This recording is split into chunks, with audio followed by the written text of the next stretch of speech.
The MC of our story was the strongest mage of mankind, the first who reached the ninth circle of magic. Together with a team of the best warriors and a legendary hero, he stood against the Demon King and his army. Unfortunately, the hero was not so legendary and died first before they reached the final battle. Without the hero, it was impossible to defeat the Demon King, but their party valiantly decided to try it out. They fought bravely and desperately, but failed. In the last seconds of his life, our mage managed to unlock the 10th circle of magic and use a risky, unique spell allowing him to regress. In the end, he succeeded, and even though the Demon King killed him, he went back 20 years. Can he become stronger to replace the loser hero and defeat the Demon King? Let's find out. Confused, he realizes he is back in his room, surrounded by familiar comforts. He asks his butler for the year and date, but the butler is surprised, thinking he may have hurt his head. He tells him he's fine and asks again. The butler says it's the 4th month of the 32nd year, meaning he has been sent back 20 years.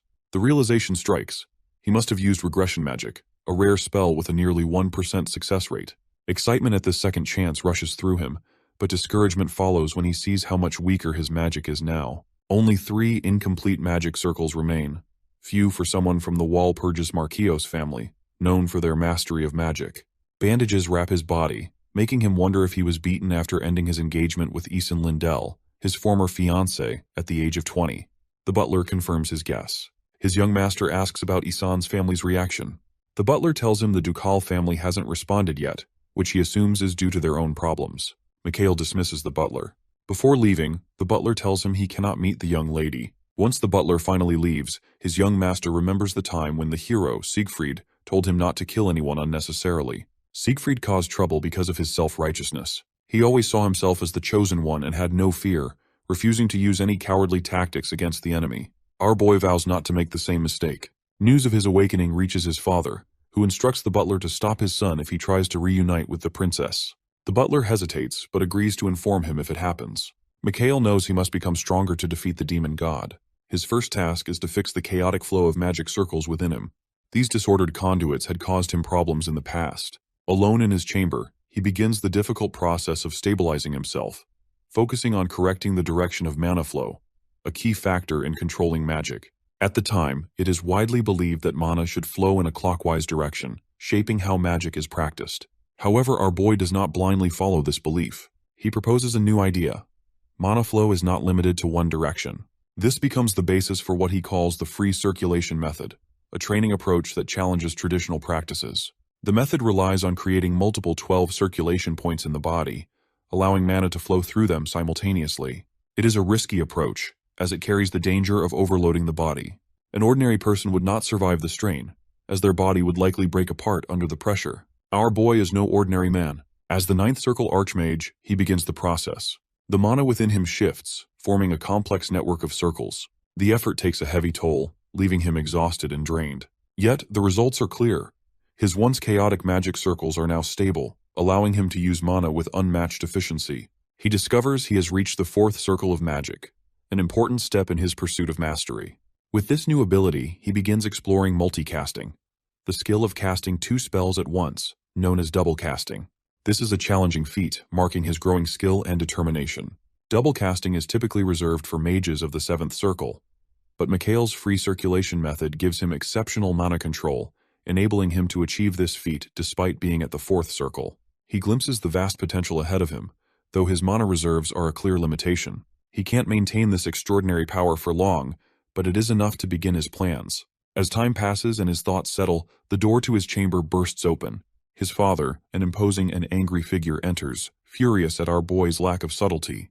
His father's voice booms as he demands answers for his son's reckless actions. Instead of making excuses, Mikhail surprises him by admitting his mistakes. His candid confession leaves his father stunned, as his son openly acknowledges the shame he has brought to their family. The consequences are dire if his father's threats are serious. He promises to break his son's legs. Mikhail has no intention of accepting his father's threats. Instead, he urges him to listen to his carefully crafted plan. Our boy argues that the Duke of the Lindell family was wrong to demand an engagement annulment. This perspective catches his father's attention, forcing him to acknowledge the validity of his point. The arrogance their family has shown in dealing with the Lindells is becoming a serious issue. It is time for our boy to present the core of his bold plan. Mikhail begins by admitting his own shortcomings. He shares that his transformation occurred around the age of 23, before which he was weak and indecisive. His lack of conviction and physical fragility made him an unlikely suitor for the strong Lindell family. Their engagement, based on false assumptions, was doomed from the start. He recalls that she had expressed her dislike for unmanly men, a sentiment that still bothers him. He wonders if she had been misled by the same deception, or if her feelings were genuine. He then shifts the conversation to the terms of their engagement with the Lindell kingdom. The main condition had been that no external mana training could be done, preserving the purity of the bloodline. Our boy and his father both recognize the importance of having a successor, especially if they are to follow the paths of the knight or the mage, where bloodline is crucial. Our boy asks his father a hypothetical question to gauge his reaction. What if Island had broken their agreement? His father's shock is clear as Mikhail explains his theory. He believes she had secretly been training to be a knight even before their engagement. His father, stunned by this idea, asks if his son's claim is true. His son admits he has exaggerated, but he has a reason behind it. Mikhail fabricated the story to test his father's ability to detect lies. His father is impressed by his son's sharpness. Our boy then hints at his suspicions about an ancient magical tool since his father, an eighth circle, cannot detect her mana. Meanwhile, at the Lindell mansion, Island continues her intense training. Her father asks about Mikhail's actions after their confrontation, and she is sure her actions have gone unnoticed. Her father agrees. Both are doubtful that our boy will be her partner, as the influence of Marquis Walpurgisargis casts a shadow over their thoughts. The Marquis is aware of their secret, and complications will arise. Even though the Walpurgisargis family's fame is great, a hidden magical tool can still escape their notice. Island's powers are growing, and she is beginning to sense an aura, a sign of her exceptional talent, making her a questionable choice for a politically arranged marriage. Island asks her father about the engagement proposal from the Parslope country, curious about the arrival of Leon Parslope, the sword genius and the next sword saint. Island knows Leon would be a better choice. They are both informed of an arrival, but it is not Leon. It is the Walpurgisargis family. At the mansion, Mikhail approaches the Lindell residence, with his butler visibly worried about the upcoming confrontation. Our boy reassures him, determined and ready to face the Lindell family and the revelations ahead. The scene shifts back to our boy's chamber, where his father asks about the ancient magic tool. Mikhail confidently confirms its existence. He explains that his earlier behavior had been a deliberate tactic to gather evidence. The conversation turns to Island's knowledge of the magic tool, her involvement in its use, and her true intentions behind the engagement annulment. Our boy suggests that once the engagement is dissolved, they can come up with reasons to justify their actions. His father gives an ultimatum. If our boy is lying, the consequences will be severe. Mikhail will lose his title as successor and tarnish the Walpurgisargis family's prestigious name. Well, it goes without saying that Mikhail acpeated the ultimatum. As the story shifts to the upcoming encounter with the Lindell family, the butler remains anxious, while our boy remains resolute. He has a plan and is ready for whatever comes next. Island's father is shocked to hear about Mikhail Walpurgisargis' arrival. Mares decides to act quickly, instructing a soldier to deliver a message. He informs the soldier that he has plans for the day and cannot meet him at that moment. The soldier quickly goes to where our boy is. Mikhail, upon receiving the message, seems to understand the situation without showing any outward reaction. The soldier is relieved, thinking GE has accepted the message without objection. The butler, experienced in diplomacy and protocol, is still concerned about the true intentions behind his young master visit. Mikhail thinks about the plan that has been hinted at but not explained, trying to understand the purpose behind this mysterious meeting. However, he keeps his own intentions hidden, maintaining a confident and calm demeanor. He signals for the butler to follow him as they walk through the mansion's garden. The young master chooses a spot under an old tree and sits down. The soldier asks why he has decided to rest in the garden. Mikhail's answer is simple. He is waiting for the people he has come to meet. Our boy dismisses the idea that the wait might last for 2 days, suggesting instead that it is a matter of patience. The soldier understands the situation, especially with Count Parslope arriving soon. The soldier tells him he will escort him back, placing his hand on him to signal to move. Mikhail responds that even if the engagement is nullified, he was once the fiancé of the lady he served and is the rightful heir of the Walpurgis family. With a serious expression and blue mana glowing around him, he tells the soldier to move his hand. The soldier, intimidated, backs off. Our boy then asks if the soldier is someone important enough to lay a hand on a Walpurgis. The soldier immediately apologizes and can't believe how much our boy has changed in such a short time. Just days ago, Mikhail struggled to breathe in front of him, but now he is confident and commanding. Our boy tells the soldier that if he wants to force him out, he will give him a quicker way to do so. The soldier returns to Island's father and reports that he has ordered Island to come out immediately. Her father can't believe it and has a bad feeling about the situation. The soldier offers to remove Mikhail by force if given the order. Island's father declines, saying that this situation can't be solved with force. Island then decides to go out by herself, telling her father that she can simply turn him away like last time. She instructs the soldier to take her to the gate where he is waiting. However, the soldier notices a change in Mikhail's demeanor. The soldier hesitates, but when Island asks if something is wrong, he assures her there is no problem and escorts her to the gate. Back at the manor, the butler asks our boy about his sudden actions. He explains that the timing is crucial, with Count Parslope's arrival scheduled for that day. The Parslope family is set to rise in rank, especially with Leon Parslope being seen as the next sword saint. Mikhail had known him before his regression, and believes it is important to meet him as soon as possible. Our boy has business to attend to, and the situation is urgent. The butler, noticing his young master behavior, speculates that he might have been training without Marchios's knowledge. Mikhail, puzzled by the question, asks the butler what he means. The butler mentions that he has noticed his young master's strength is greater than that of the third circle, despite him not being a mage, but just Marchios's aid. The butler believes Mikhail might have used forbidden methods to increase his rank. Our boy then extends his hand, inviting the butler to inspect it. To their surprise, the butler discovers that his young master has reached the fourth circle. Mikhail has achieved the fourth circle just 2 days ago, which surprises the butler. The butler checks his young master body for any signs of prohibited methods, but finds none. Our boy assures him that his progress is due to his innate talent.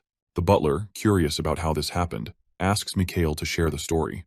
With a smile, he reveals that his father kicked him as part of the process.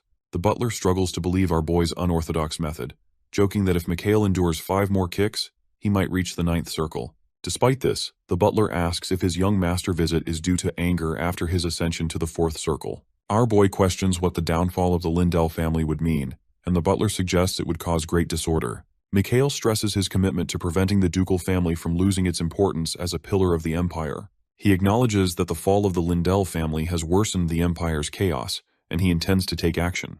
As they talk, Island approaches and asks if there is more to discuss, believing everything has already been addressed. Our boy insists on taking his time to talk and asks if there is a significant guest arriving. Island, surprised, can't respond, as Leon Parslope is not involved in her family's politics and focuses mainly on his sword skills.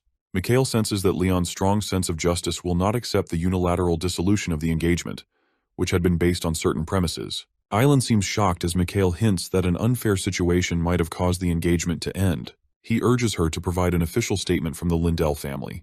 At that moment, the soldier enters, disapproving of our boy Walpurgis' behavior and pushing him against a tree, emphasizing that even as the heir of Walpurgis, such rudeness won't be tolerated. Our boy criticizes the soldier for his inappropriate conduct, pointing out that he lacks understanding of when to intervene. Island Lindell intervenes, instructing the soldier to release Mikhail and reminding him that it is the knight's duty to uphold the family's honor. The soldier complies, and our boy finds the situation unimportant. He suggests moving to a more suitable location for their conversation, as the current setting is not ideal. Island agrees and invites him inside, though the knight mentions her prior appointment. She dismisses the concern, saying they can address it later as the conversation won't take long. As our boy and his loyal butler, Murden, enter the grand Lindell mansion, a sense of nostalgia washes over him. Murden remarks that Mikhail's visits to the estate have been rare, a fact hard to ignore. Irritated, Mikhail brushes off the comment, hoping for a more agreeable response. With a touch of humor, he suggests that Murden could at least pretend to share his sentiment. The butler counters playfully, comparing his young master to an elderly man stuck in the past. Although the comment is meant in jest, it only deepens Mikhail's annoyance. Their light-hearted bickering fades as Murden shifts the conversation to the reason for their visit to the Lindell mansion. Despite arriving with the presence expected of a marquis, our boy has come alone, which Murden finds unusual. Unbothered, our boy responds with a laugh, stating that he sees no need for an entourage when his trusted butler is by his side. Their camaraderie shines as Mikhail jokes that Murden is his most reliable ally.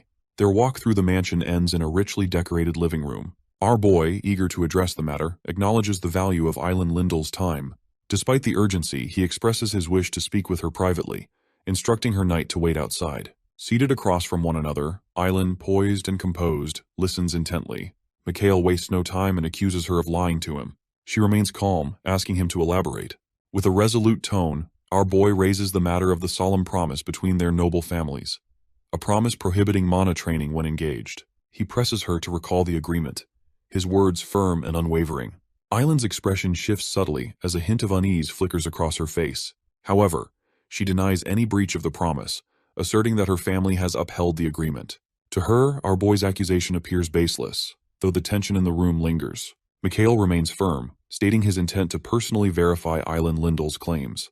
Though he isn't in a rush, doubts linger in his mind about the fairness of the Lindell family. To resolve the matter, he proposes settling it in front of a neutral and respected party, the Parslope family. A grand carriage arrives at the Lindell mansion as the scene shifts. Leon Parslope steps out, taking in the stark contrast between the grandeur of the Lindell estate and his own family's modest surroundings. The Lindell mansion stands unmatched in its splendor, a testament to their status. As the Empire's fifth-ranked knight, Leon senses the gravity of the day's events. His hand instinctively rests on the hilt of his sword, prepared for any challenge. The idea of a friendly duel crosses Leon's mind, intriguing him. However, his loyal knight advises caution, stressing the importance of diplomacy and discouraging any provocation toward the Lindell family's esteemed guests. With a reluctant nod, Leon sets aside his enthusiasm, understanding the wisdom in the advice. Their conversation shifts to the recent move of the Parslope family to the Empire's center. Leon reflects on his father's insistence on relocating, curious about the reasons behind the decision. The knight explains that the Count family sought to escape the Empire's border, a location often viewed as unfavorable for nobility. Border families, often overlooked by the Emperor, risk fading into obscurity. This fear compelled the Count family to seek better opportunities at the Empire's heart. Talk of nobility naturally transitions to the engagement cancellation between Island Lindell and our boy Walpurgis. Familiar with the noble families involved, Leon finds the decision puzzling and wonders if there are hidden motives behind it. The knight assures him there's nothing suspicious about Island. As a member of the Lindell family and the Walpurgis lineage, her reputation is beyond question. However, rumors surrounding our boy suggest he might not have been the best match. Leon, sensing the situation's complexity, resolves to uncover the truth. There's more to this than meets the eye, and his instincts tell him it's worth investigating. Meanwhile, back at the Lindell mansion, Island was startled by the depth of Mikhail's knowledge regarding the sacred promise between their families. His assertiveness unsettled her, his piercing gaze seeming to peel away any veneer of certainty she tried to maintain. The weight of his scrutiny was palpable, as if he were silently demanding answers she wasn't yet ready to confront. Though his presence carried an air of authority that was difficult to ignore, Island held on to her composure. She acknowledged his standing, not just as a guest in their home, but as the official representative of the Walpurgis family, fully entitled to investigate the truth behind her family's actions. With deliberate precision, our boy pulls out the emblem of the Walpurgis family. The glint of the artifact catches Island's eye, and for a moment, her usually calm demeanor falters. The emblem's significance is unmistakable. Our boy explains that it grants him the authority to represent the Walpurgis family in all official matters, leaving no room for dispute. By presenting the emblem, our boy makes it clear that the Walpurgis family is now tied to the discussion. Any dishonesty will not only reflect poorly on the Lindell family but also make Island an adversary of the Walpurgis family. With a serious expression, he questions her hesitation, suggesting it raises doubts about her honesty. Understanding the seriousness of the situation, Island responds carefully. She highlights the gravity of his accusations and the potential consequences for both families. Uncertain about the next steps, she realizes she is at a difficult crossroads. The tension in the room grows as a commanding presence enters. Island's father, the Empire's fifth-ranked knight and one of the 12 swordmasters, strides in. A man who would one day lose everything to the demon god, he acknowledges Mikhail's identity and wonders if he has inherited the mythical dragon heart from his father. Our boy replies casually, stating he has never even seen the artifact. The Duke reflects on the secretive nature of Marquis Walpurgis, who has kept the dragon heart hidden, even from his own son. Their conversation reveals a sense of familiarity and respect, which our boy openly acknowledges. However, Mikhail doesn't let the discussion end there. With a slight smile, he presses the Duke for more details about the dissolution of the engagement, suggesting there is more to the story. The Duke states that the engagement ended purely because our boy was seen as unsuitable, nothing more. Our boy, unconvinced, directly accuses Island of secretly training her aura while still engaged to him. The Duke laughs at the accusation, dismissing it as absurd. He claims that, as the Empire's fifth strongest knight, he would have known if his daughter had been training in secret. Mikhail, however, does not back down. He implies that the Duke is aware of the truth but chooses to ignore it. He suggests Island may have unintentionally developed aura abilities, and that her father decided to prioritize her swordsmanship talent over her engagement. Despite these claims, the Duke continues to deny any knowledge of secret aura training. Privately, our boy acknowledges that the Duke has acted cleverly. The magical tool concealing Island's aura has even eluded Mikhail's father's perception. Additionally, the Duke's strong aura makes it hard for Mikhail to read his true intentions. In a bold move, Our boy reveals that he has detected the hidden aura. Both Island and the Duke are stunned by his ability to uncover the truth. The room grows tense as he challenges them to continue denying the facts. As he turns to leave, he mentions Leon Parslope's upcoming visit, hinting at a potential confrontation. The Duke, unwilling to let Mikhail leave, calls out to stop him. In a surprising turn, he proposes a truce, suggesting they consider the matter resolved. However, our boy, unimpressed, sees the Duke's words as more of his usual empty remarks. Our boy tells the Duke and Island that he is glad they have reached an agreement and says he will see them next time. Shocked, she can't believe Mikhail has noticed her magic device. She thinks he is bluffing, but now realizes he has truly figured it out. Worry sets in as she understands the Walpurgis family has discovered the flaw in the contract and might demand a higher price. Turning to her father for guidance, Island asks what they can do. He tells her to stay calm, admitting he underestimated our boy, thinking him inexperienced and naive. The Duke now finds him impressive and interesting. Island offers to take full responsibility for the issue, acknowledging her ignorance caused the problem. Her father, however, tells her that nothing will change, even if she takes responsibility. This is a matter between families, and he is the one who allowed it to happen. Reflecting, he admits that if he had noticed her aura awakening earlier, none of this would have occurred. No one, he muses, could have predicted that Island would awaken her aura on her own, without any training. Acknowledging her talent, he expresses his determination to protect it. The Duke explains that the Walpurgis family will demand a fair price because the chivalric code has been broken, but he believes they won't ask for anything unreasonable. Our boy, it seems, does not want their family to suffer. Island, still confused, listens as her father tells her that Mikhail isn't as foolish as she thinks. He advises her to watch and learn from him. Meanwhile, outside the mansion, a figure steps in our boy's path, Leon.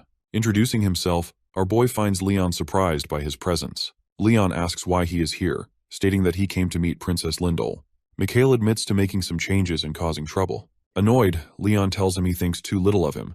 Our boy, unbothered, responds that he doesn't think that way. Leon, growing irritated, releases his aura.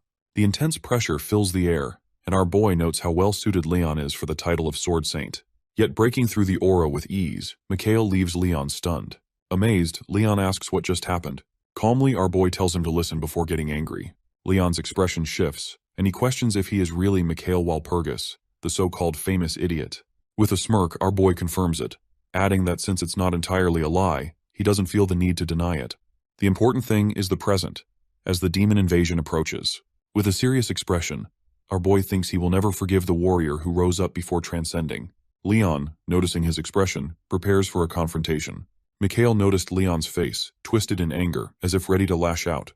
There was a sense of fury radiating from him, and it wasn't hard to guess what was going on in his mind. Instead of responding with the same level of intensity, our boy remained composed and acknowledged the situation with a sense of calm determination. As the two stood there, the air between them shifted.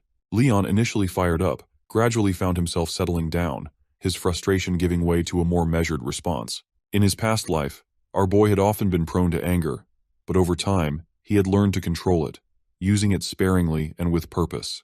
This control, which he humorously referred to as his selective anger management disorder, allowed him to navigate moments like these without losing his cool. Explaining his reason for being there, Mikhail tells Leon he came to set up an engagement with Island, which should have proceeded unless something unexpected occurred. Leon, suspicious, asks if this interference is because he's angry about his engagement being broken. Dismissing the idea, our boy replies that Island no longer matters to him. Instead, he points at Leon, declaring his interest lies elsewhere. A moment of silence follows as Leon steps away cautiously, reassuring him that he likes women. Confused, Leon then asks why he's interested in him. The answer is straightforward. Our boy wants Leon to become his ally. The scene shifts to the battlefield. Before Mikhail's regression, Leon is on the verge of death. Our boy acknowledges the fatal nature of Leon's wounds, recognizing the inevitable outcome. He reflects on how, had Leon begun aura training a year earlier, he might have defeated his enemy without losing his life. Despite his condition, he can't help but admire Leon's accomplishment, defeating Violon Algum, the commander of the demon god's third army.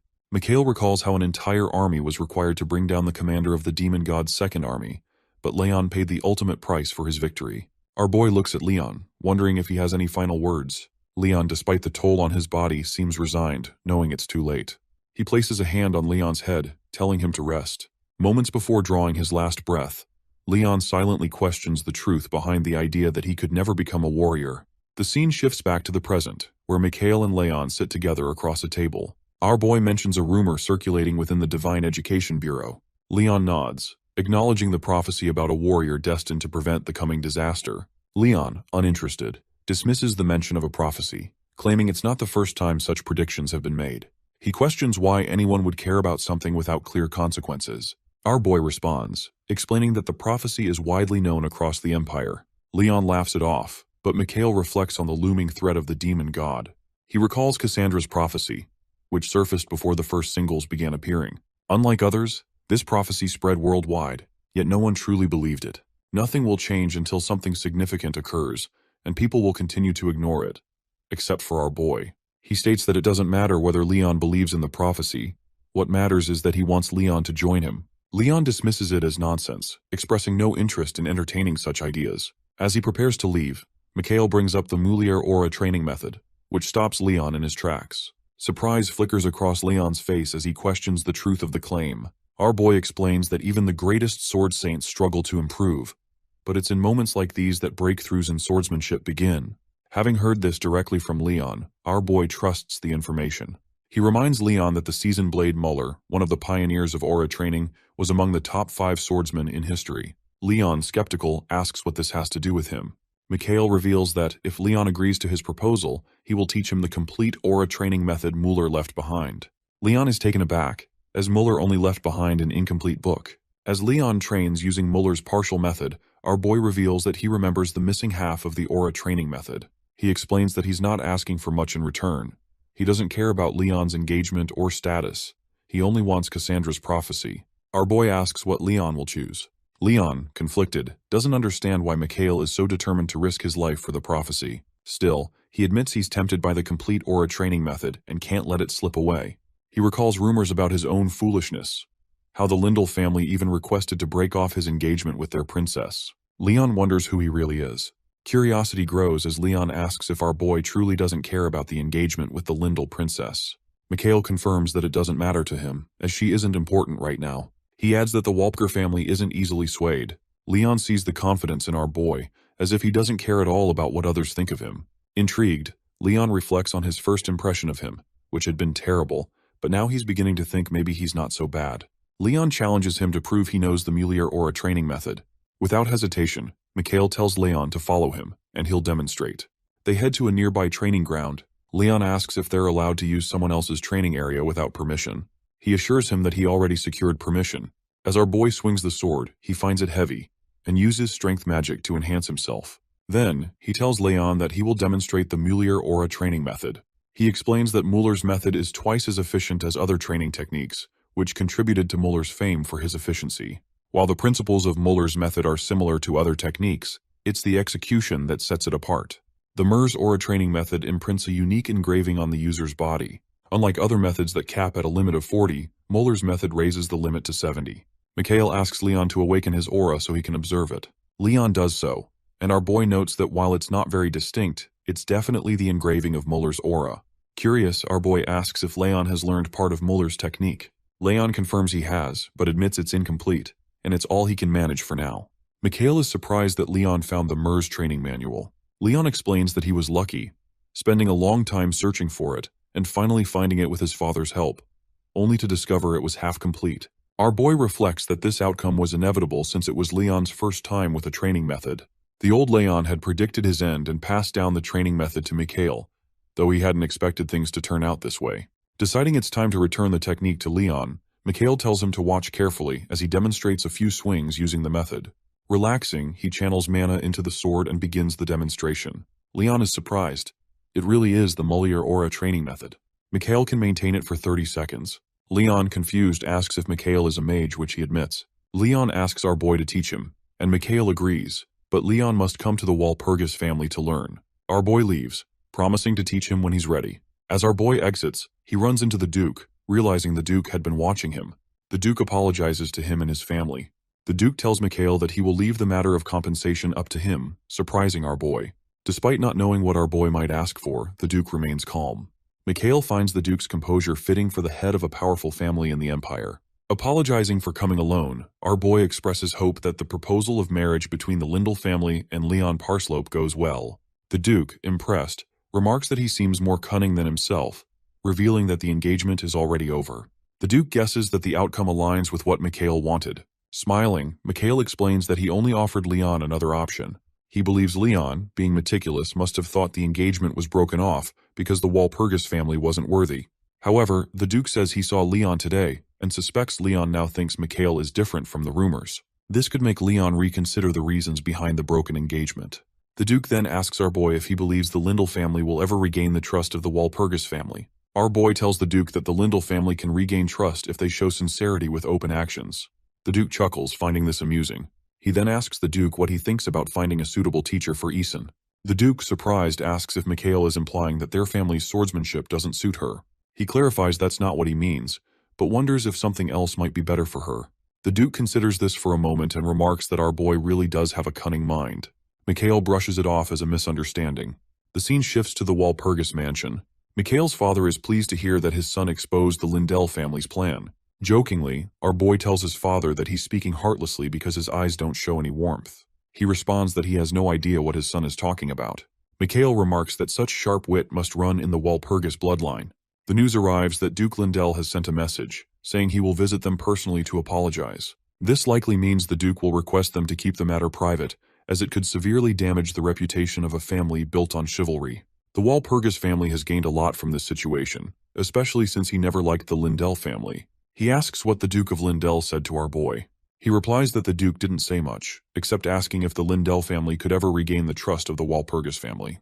He assured him it was possible if they showed true sincerity. Mikhail's father advises him to remain cautious, warning that it's not wise to display emotions openly. Our boy then says he has a request, given how well the situation has turned out. His father urges him to speak. Mikhail requests that he be allowed to handle the remainder of this situation, arguing that since he uncovered and resolved the issue, it's only fair that he finishes it as well. After considering it, Mikhail's father observes that his son has grown more confident and capable. However, he cautions that this is a delicate matter involving two powerful families, and there's a lot at stake. Our boy acknowledges the risk, but asserts that without his actions, no one would have discovered the Lindell family's plans. While it might seem a little selfish, he feels strongly about seeing this through to the end. Though agreeing, his father reminds him to be careful. The Duke of Lindell is a cunning man, known for his reputation as a symbol of chivalry, but also for his craftiness and ability to manipulate situations. Facing the Duke directly will be necessary to finish this job. Our boy replies confidently that he understands and is ready to handle it. His father agrees, saying it's something Mikhail would have to face eventually. His son assures him that he won't let him down, shaking his head with determination. As our boy leaves, his father calls out to praise his efforts, smiling as he reflects on how much Mikhail has changed. He thinks about how the once immature boy has grown so quickly, and wonders if fate has sped things up. Standing up, he decides to prepare for the upcoming negotiations with the Duke, even though he has entrusted the matter to our boy. He knows he can't sit idly and must support the family's position. Meanwhile, the challenges ahead are clear. The family's reputation as the strongest magic family could be destroyed due to inner conflict. Power struggles among the elders have already caused significant damage. During these disputes, he was used as a pawn, which contributed to the family's decline. The butler is asked if Viscount Nostro was involved in the days leading up to the engagement being called off. The butler confirms this, explaining that Viscount Nostro is a 7th Circle mage, a key vassal of the family, and someone who has supported the family since his youth. Although competent, Nostro's critical flaw is his ambition. He doesn't want to remain a vassal, but seeks to become the center of the family. The idea that Nostro might have manipulated events is dismissed, but it becomes clear that the Viscount cannot be ignored. The butler agrees, sharing that he feels the same way. A follow-up question is asked about why the butler holds this belief. The butler reveals that he was the one who taught the third magic circle, which explains why the bond of reliance was formed. Reflecting on the past, there's a realization that the third circle, once a symbol of joy, was unstable, likely due to Nostro's influence. The butler becomes angry, suspecting that Nostro may have deliberately taught an incomplete or flawed method. Embarrassment follows for having relied on Viscount Nostro in the past. However, cutting off potential threats is the only logical course of action for the family's future. Nostro's unchecked ambition, despite being a close friend who helped the family during difficult times, has ultimately contributed to its downfall.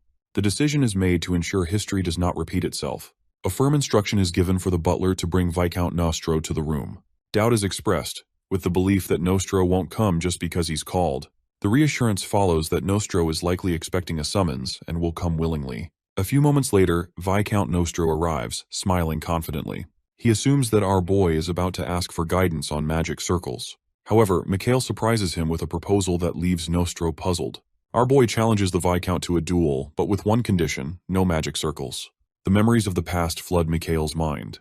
He recalls the time before the family's ruin, when Nostro's unchecked power played a significant role in the destruction. The family was on the brink of collapse, barely surviving. Mikhail's father, once the greatest mage in the family, had been bedridden for a long time, and many high-level mages had abandoned the family, leaving them defenseless. The arrival of the demon god's disciples was the final blow. The last hope was Viscount Nostro, the only 8th Circle mage left. Everyone, including our boy, watched with bated breath, hoping Nostro would use his magic to defeat the disciples. Instead, Nostro surrendered, sealing the family's fate. In that moment, Mikhail swore that if he ever had the chance, he would make Nostro pay for his betrayal. Back in the present, Nostro is shocked by our boy's challenge. Mikhail, however, expresses doubt about Nostro's worthiness to teach him. Despite Nostro's help in forming Mikhail's 3rd magic circle, he coldly asserts that it wasn't enough. This response infuriates the Viscount. He angrily reminds him that he gave everything to teach him, but Mikhail remains unmoved. Our boy remains calm, explaining that he didn't say he didn't trust Nostro. He simply isn't sure. He presses Nostro to prove his worth, stating that for someone of his skill, defeating a mere 3-circle mage should be easy. Nostro asks how he should prove himself. Our boy proposes a bet. They will fight using magic but without relying on circles. If Mikhail loses, he will become Nostro's disciple and swear his loyalty on the Walpurgis family name.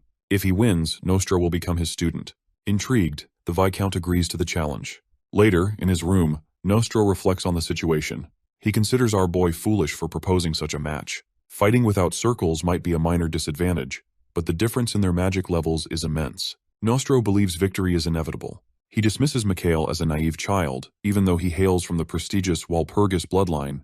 In Nostro's mind, this is his chance to rise in power. Defeating him will bring him closer to his ultimate goal, securing a position where not even the head of the family can challenge him. Becoming the master of both Mikhail and the Walpurgis family will be within his grasp. The scene shifts to Mikhail's room, where the butler has just heard about the match with the Viscount and is terrified at the idea of Mikhail fighting him. Mikhail tells the butler not to worry. The butler asks if his young master really agreed to let the Viscount teach him if he loses, pointing out that this would give the Viscount significant power. The young master assures him that he is aware of this. The butler, speechless, warns Mikhail that the Viscount is a wicked man and not someone he should follow as a master. Our boy reflects on the Viscount's cunning nature and asks the butler why the Viscount is still part of the family despite his actions. The butler explains that it's because the Viscount has been close to his young master father since their youth. Mikhail agrees, saying the Viscount was his father's comrade and friend.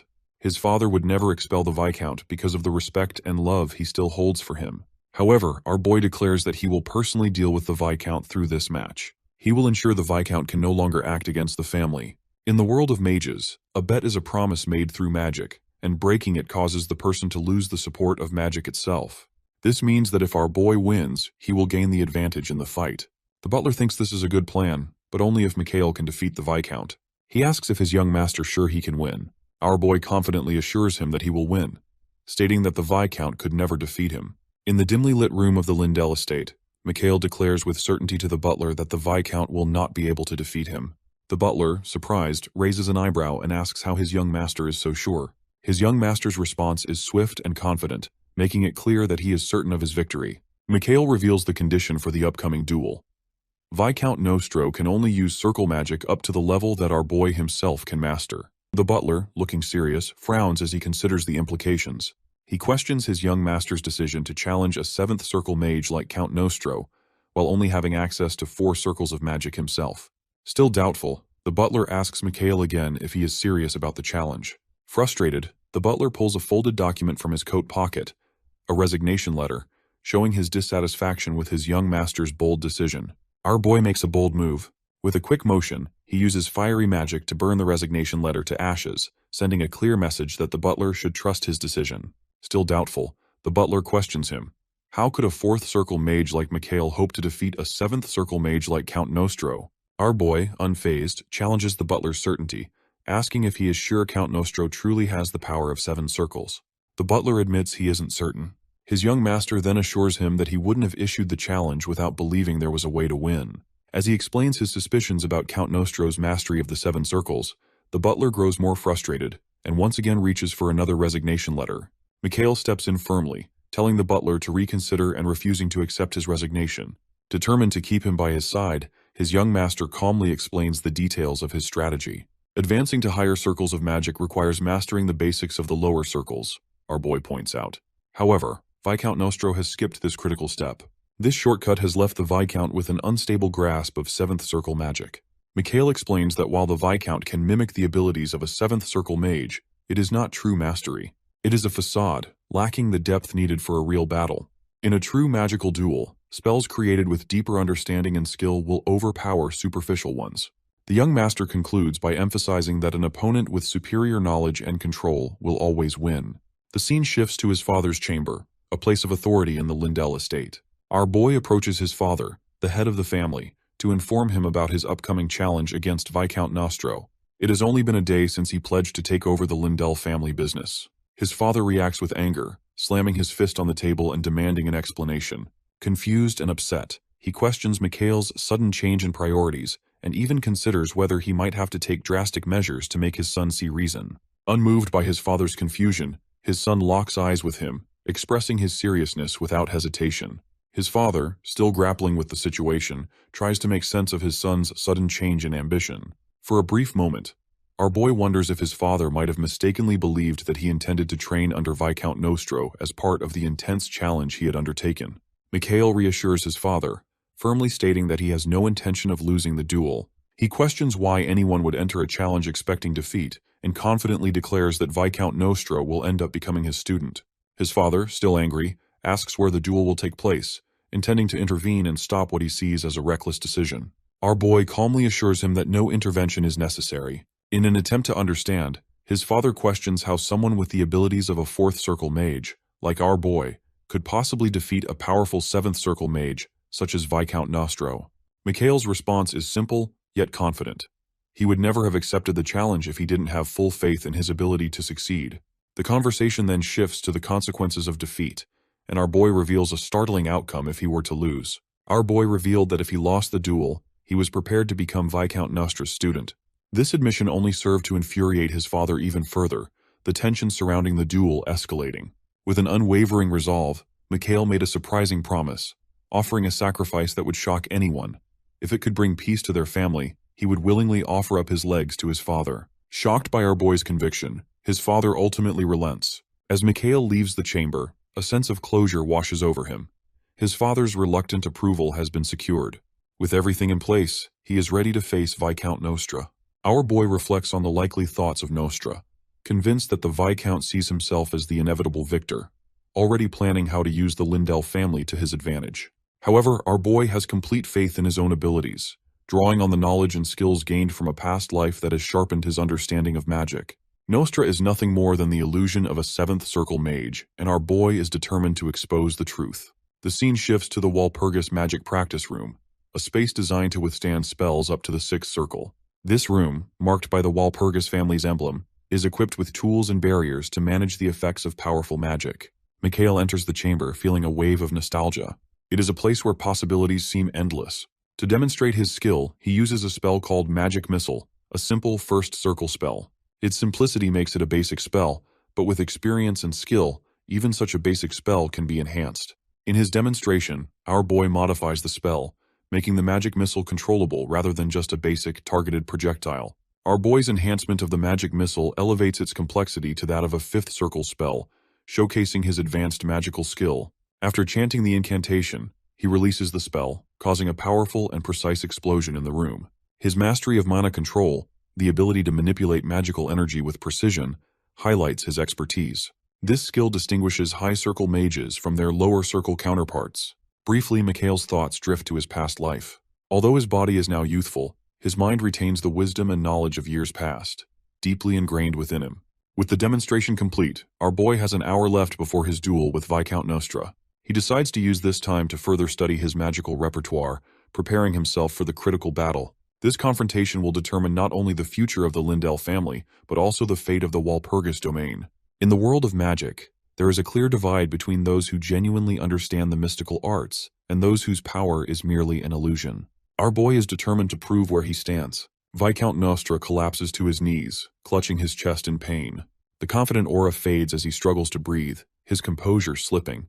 Mikhail's father, a commanding and dignified presence, steps forward, inquiring about the nature of the wager between the two.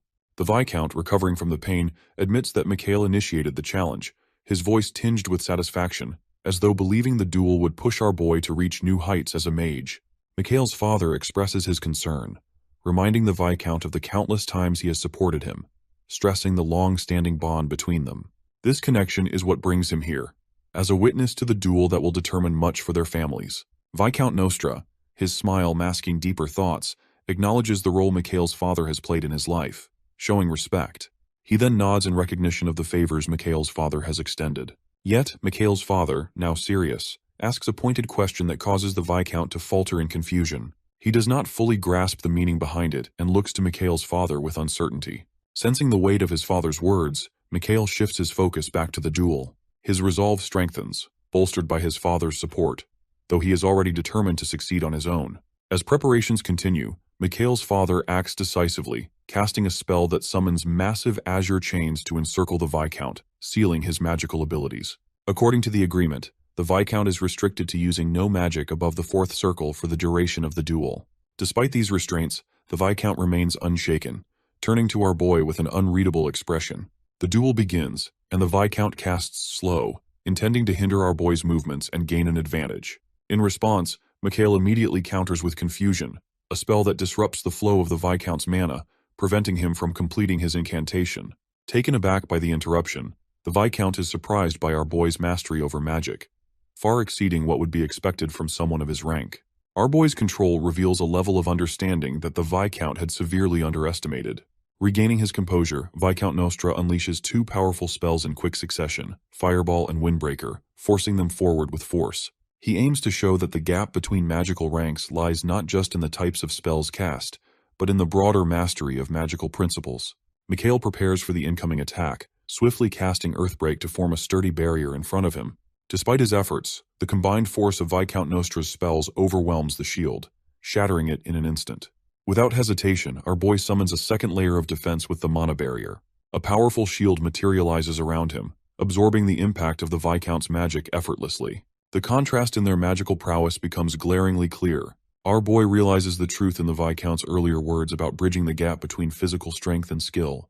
While physical combat often hinges on raw power, magic offers a different kind of battlefield, one where strategy, intellect, and calculated mastery can tip the scales. With renewed confidence, Mikhail presses forward, wielding his spells with growing precision. Magic, he knows, holds the potential to accomplish feats that transcend the ordinary. He begins by casting Magic Missile, a simple first circle spell, but elevates it far beyond its basic form through multicasting. Pink mana swirls around him, enveloping him in a vibrant aura that pulses with energy.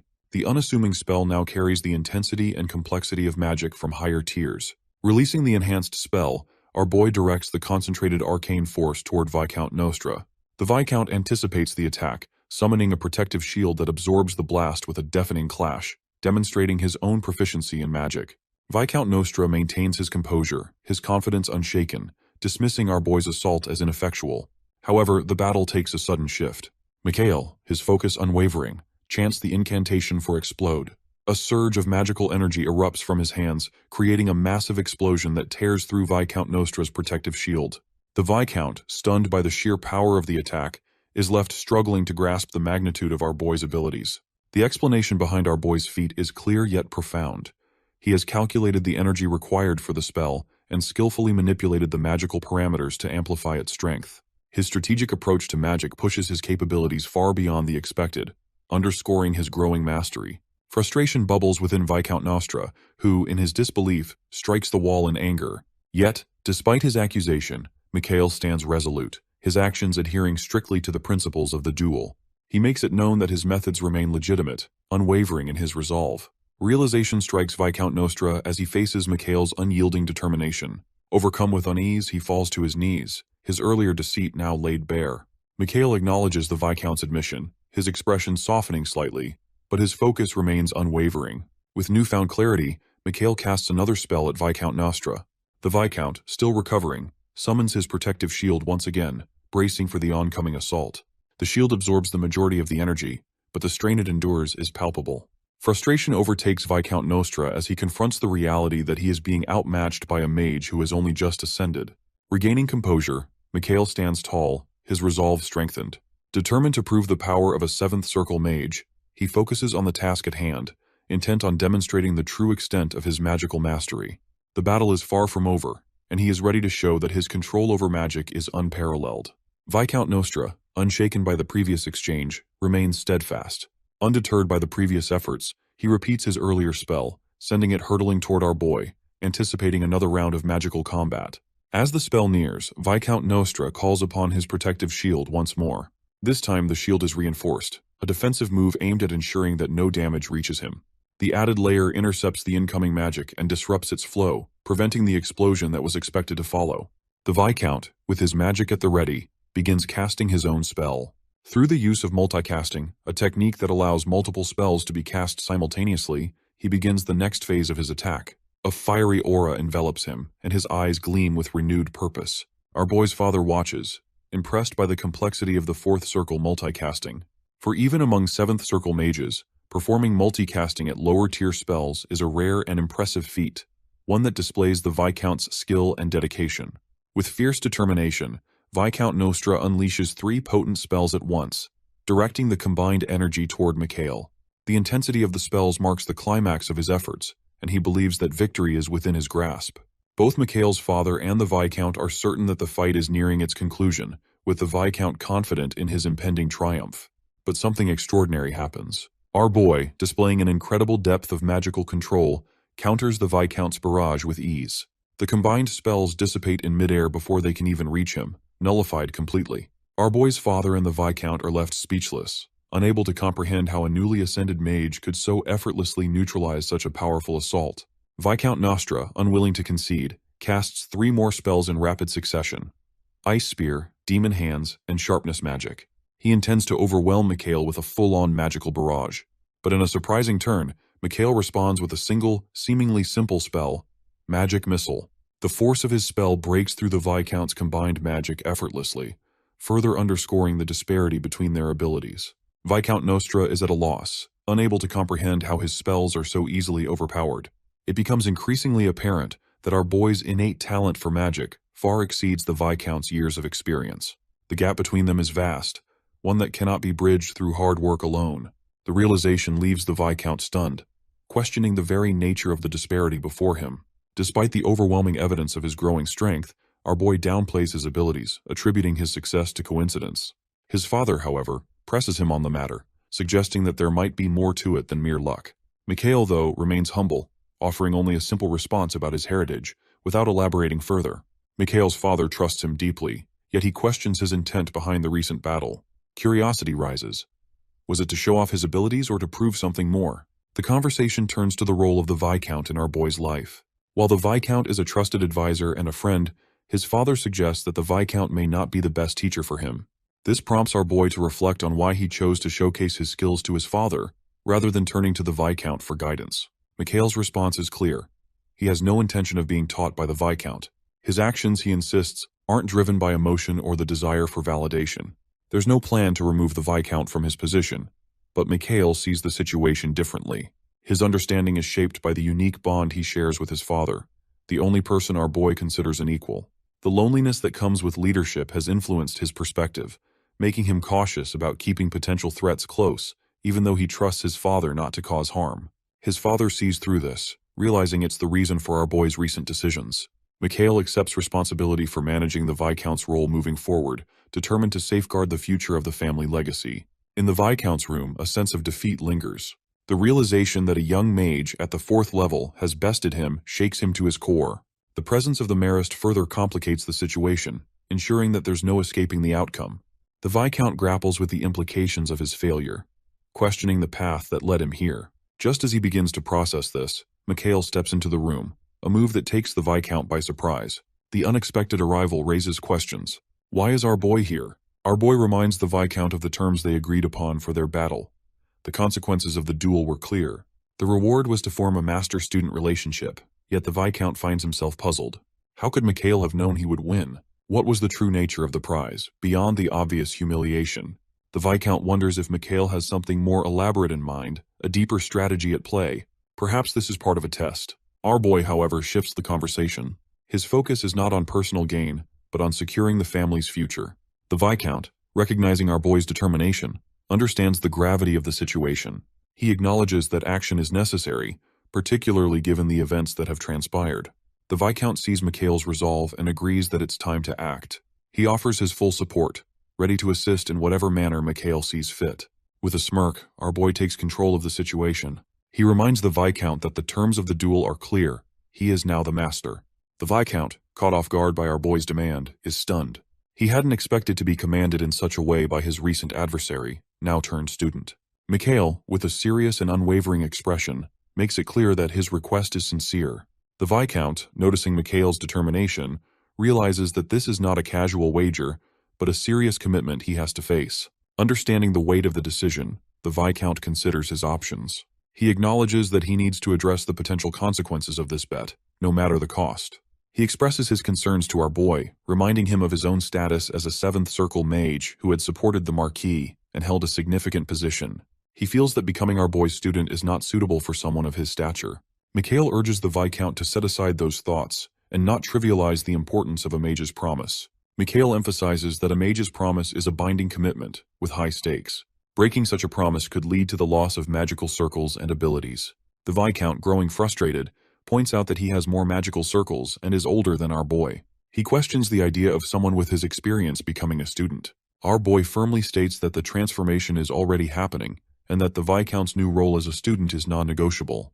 They then go to the arena, where the Viscount publicly acknowledges Mikhail as his master. The Viscount understands that in his new role as a student, he needs to show commitment and follow the agreement. However, deep inside he is conflicted. He knows that failing in this role could result in the loss of his magical circles. Mikhail, now the Viscount's teacher, takes on the responsibility of imparting knowledge. He doesn't feel satisfied just defeating the Viscount immediately. He remembers his own experiences before he had transcended and knows there is more to achieve. Viscount, however, initially resists the idea of learning from our boy. He notices the instability in the Viscount's magical circles, which affects his ability to use magic properly. Our boy believes that with some pressure, the Viscount's emotional pain will reveal the instability in his circles.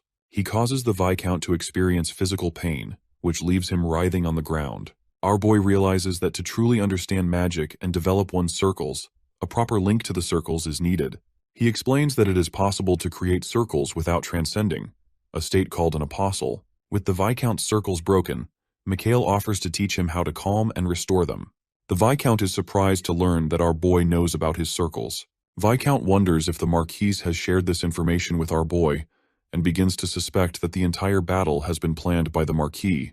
Mikhail dismisses these thoughts and tells the Viscount to stop making baseless claims. He explains that the unusual signs in the Viscount's magic during the battle showed something was wrong. Additionally, the Viscount's physical symptoms, like clutching his heart, are typical of mages with unstable circles. Mikhail makes a grim prediction, stating that the Viscount will not survive in his current state. He explains that the only way to save the Viscount is to remove the ring mana causing the instability. Our boy offers to absorb the ring mana from the Viscount, which would cause the Viscount to lose 5 circles, but ultimately benefit both of them. The Viscount is shocked at the idea of losing his hard-earned circles, which he has worked tirelessly to achieve. Our boy argues that the Viscount's circles are causing more harm than good. Before his transcendence, the Viscount had been deteriorating, and his circles had led him down a dark path. Mikhail emphasizes that the Viscount's circles serve no practical purpose and are just for show. The Viscount had stacked his circles to impress the Marquis Walpurgis, a futile effort that has no real value. Even Marquis Lindell is aware of the Viscount's situation, but has chosen to ignore it. Realizing the uselessness of his previous actions, the Viscount accepts our boy's offer. He agrees to let our boy absorb his mana and remove the problematic ring mana. After absorbing the Viscount's mana, Mikhail reaches the 5th circle in his magical abilities. For Mikhail, reaching the 5th circle feels easy, but the Viscount feels discouraged after losing his circles. For our boy, absorbing the Viscount's mana is an urgent task and only the beginning of their efforts. Our boy knows that the challenges ahead are difficult. He thinks about the prophecy from Cassandra, which predicted the resurrection of the demon god in 7 years. Ignoring the prophecy would have serious consequences, leaving the world unprepared to face the demon god's power. Even in its incomplete form, the demon god is overwhelming, and no force can resist it. The Empire realizes this too late when the 7th-ranked knight, Steel Keelan, is defeated by the demon god. A great disaster is approaching. Efforts to gather heroes and allies have failed, and half of the Empire is destroyed, leaving no time for a coordinated response.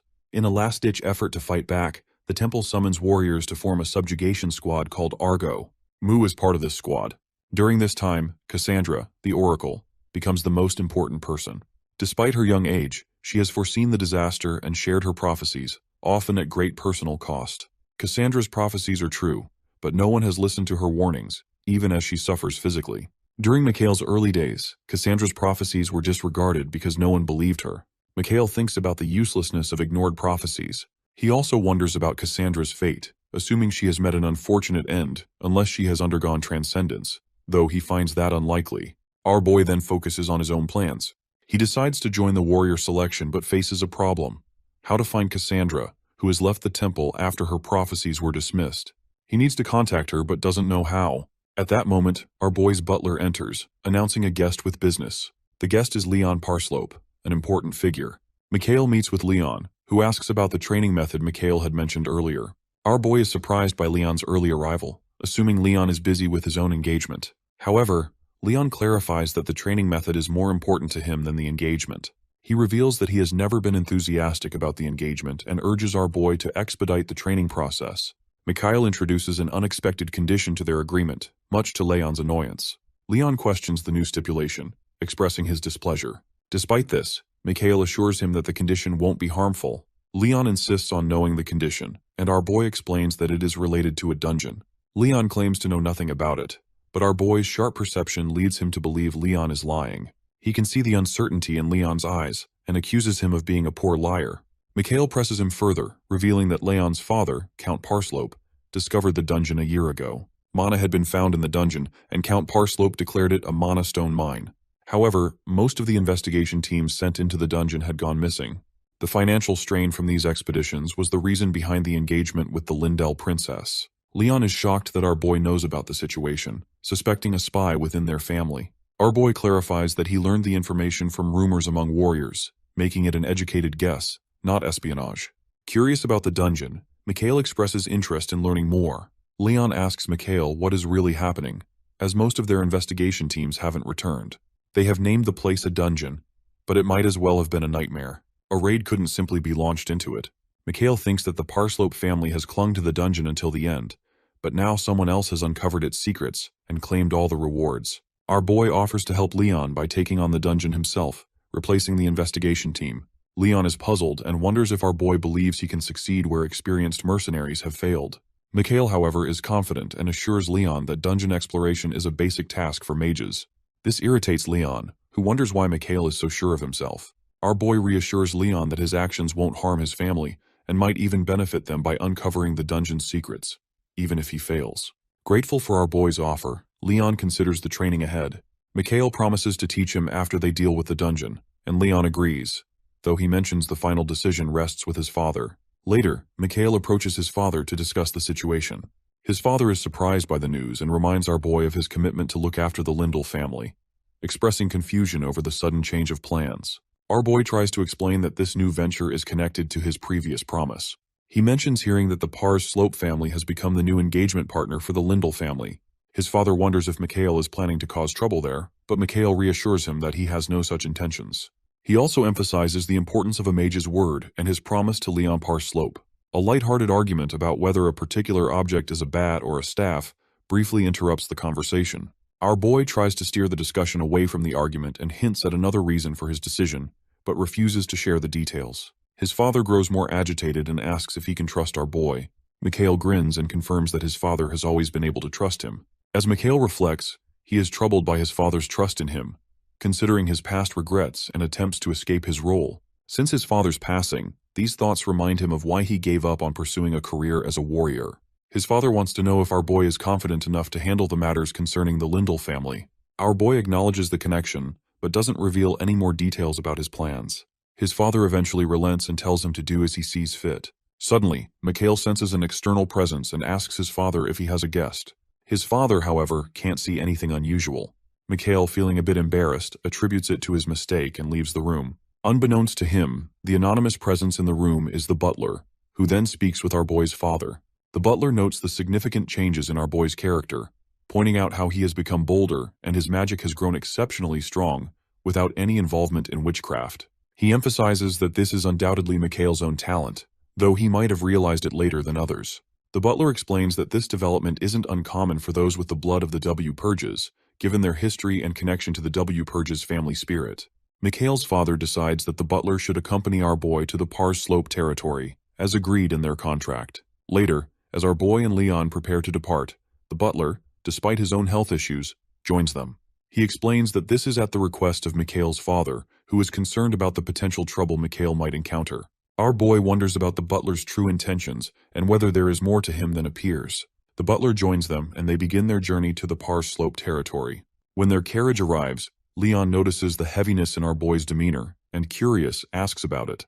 Mikhail, known for his understatement, responds by expressing surprise at the resilience of the Pars Slope family and their strong attachment to the harsh land. His thoughts shift to his father, who would have admired their tenacity.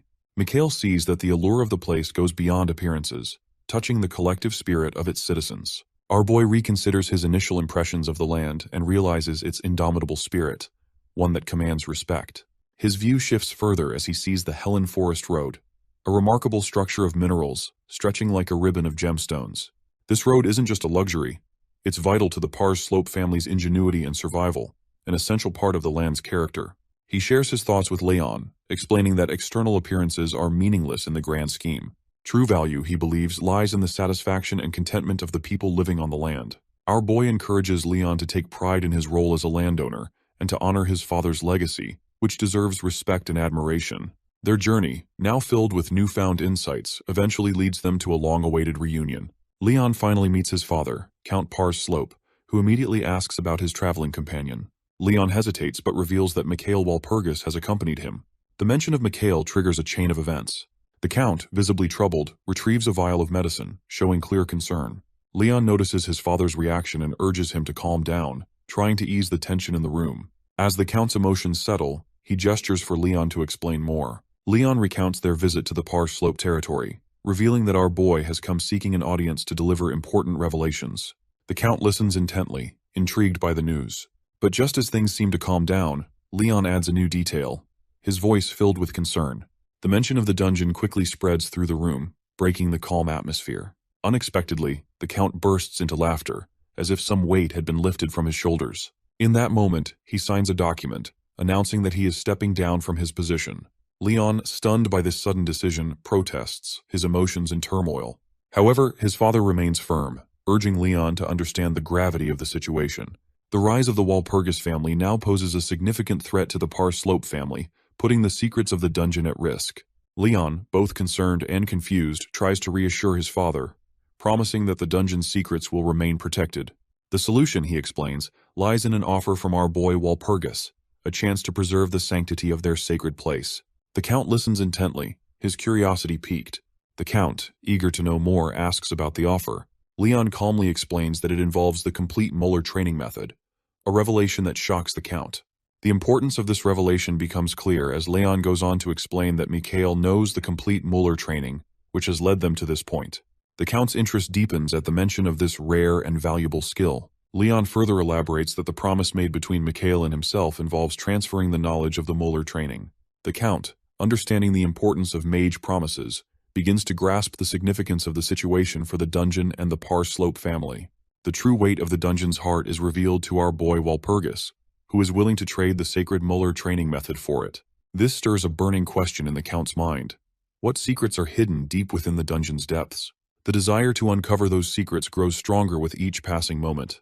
With a determined resolve, Count Pars Slope decides to speak directly with our boy, prepared to confront the truth behind the offer. Meanwhile, the butler, ever composed and loyal, struggles with his growing concerns. He expresses his anxiety to Mikhail, focusing on the sanctity of the dungeon, which holds immense historical and traditional importance. Doubts arise as he wonders whether Mikhail truly understands the significance of the dungeon, and if he too has the right to claim ownership of it. Our boy remains calm and composed, his expression neutral. He points out a key aspect the butler has overlooked. As a keeper of knowledge, our boy is well aware of the Pars Slope family's reliance on the molar training method. This knowledge makes the trade's significance clearer. The dungeon is not merely a treasure trove but a source of frustration, having been plagued by past failures and attacks, thus changing the nature of the negotiations. Confident in his position, Mikhail believes the deal will work. He reassures the butler, explaining that once he speaks with Count Par's Slope, everything will become clear. Despite this, doubt still lingers in the butler's mind. He fears that even with Mikhail's status, Count Par's Slope will never allow access to the dungeon. Our boy's confidence remains unshaken. He assures the butler that Count Par's Slope will be persuaded in a moment. The butler, both amazed and skeptical, falls silent when the Count enters the room. Count Par's Slope's presence is commanding, and he carries the weight of responsibility. Our boy smiles knowingly, sensing that the situation is about to take a turn. The Count sits down, his gaze fixed on Mikhail. Having been informed by Leon about Mikhail's interest in the dungeon, the Count meets his gaze with curiosity. Our boy explains that a mage's thirst for the unknown makes the dungeon the perfect place to explore. The Count leans in, eager to hear more. Realization dawns on the Count that our boy holds the key to a deeper truth, one tied to the value of the Muller training method. He wonders if Leon's passion for the training will match his own. Beneath Mikhail's calm exterior, the Count senses a growing understanding. The Muller training method is only part of a larger picture, and the conversation will not be as straightforward as it first seemed. Thinking strategically, Mikhail shifts the conversation. He asks whether the Par Slope family possesses the power to access the dungeon on their own, or if outside help will be needed. The Count, never one to boast, admits honestly that the family lacks the resources to raid the dungeon. Our boy hints at a more radical idea, suggesting an unexpected turn in the negotiations. An alliance, Mikhail proposes, sparking the Count's curiosity. Leaning forward, the Count asks if he intends to work with him, not as a member of the Walpurgis family, but as an individual. Mikhail confirms with a nod, explaining that they won't need a full team, just a select few. The Count asks how long our boy will need access to the dungeon. With a confident expression, Mikhail proposes just 1 day. Surprised by the short time frame, the Count asks what will happen if Mikhail fails. His response is simple. If he fails, the Count will receive the Muller training method. If he succeeds, he will claim half of the dungeon's treasure. United by their shared goal, the trio stands at the dungeon's entrance, ready to begin. The weight of their mission presses down on them as the unknown looms ahead.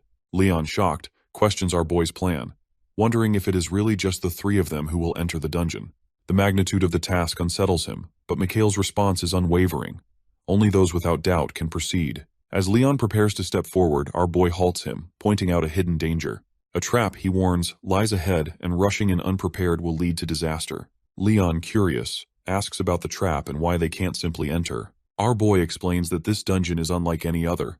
It is a living entity. The dungeon reveals its secrets as Mikhail illuminates the darkness. Unlike anything they've encountered before, it functions as a living organism, drawing energy to sustain itself. Entering unprepared would be like offering oneself as food, a fate met by past mercenaries. But Mikhail is ready.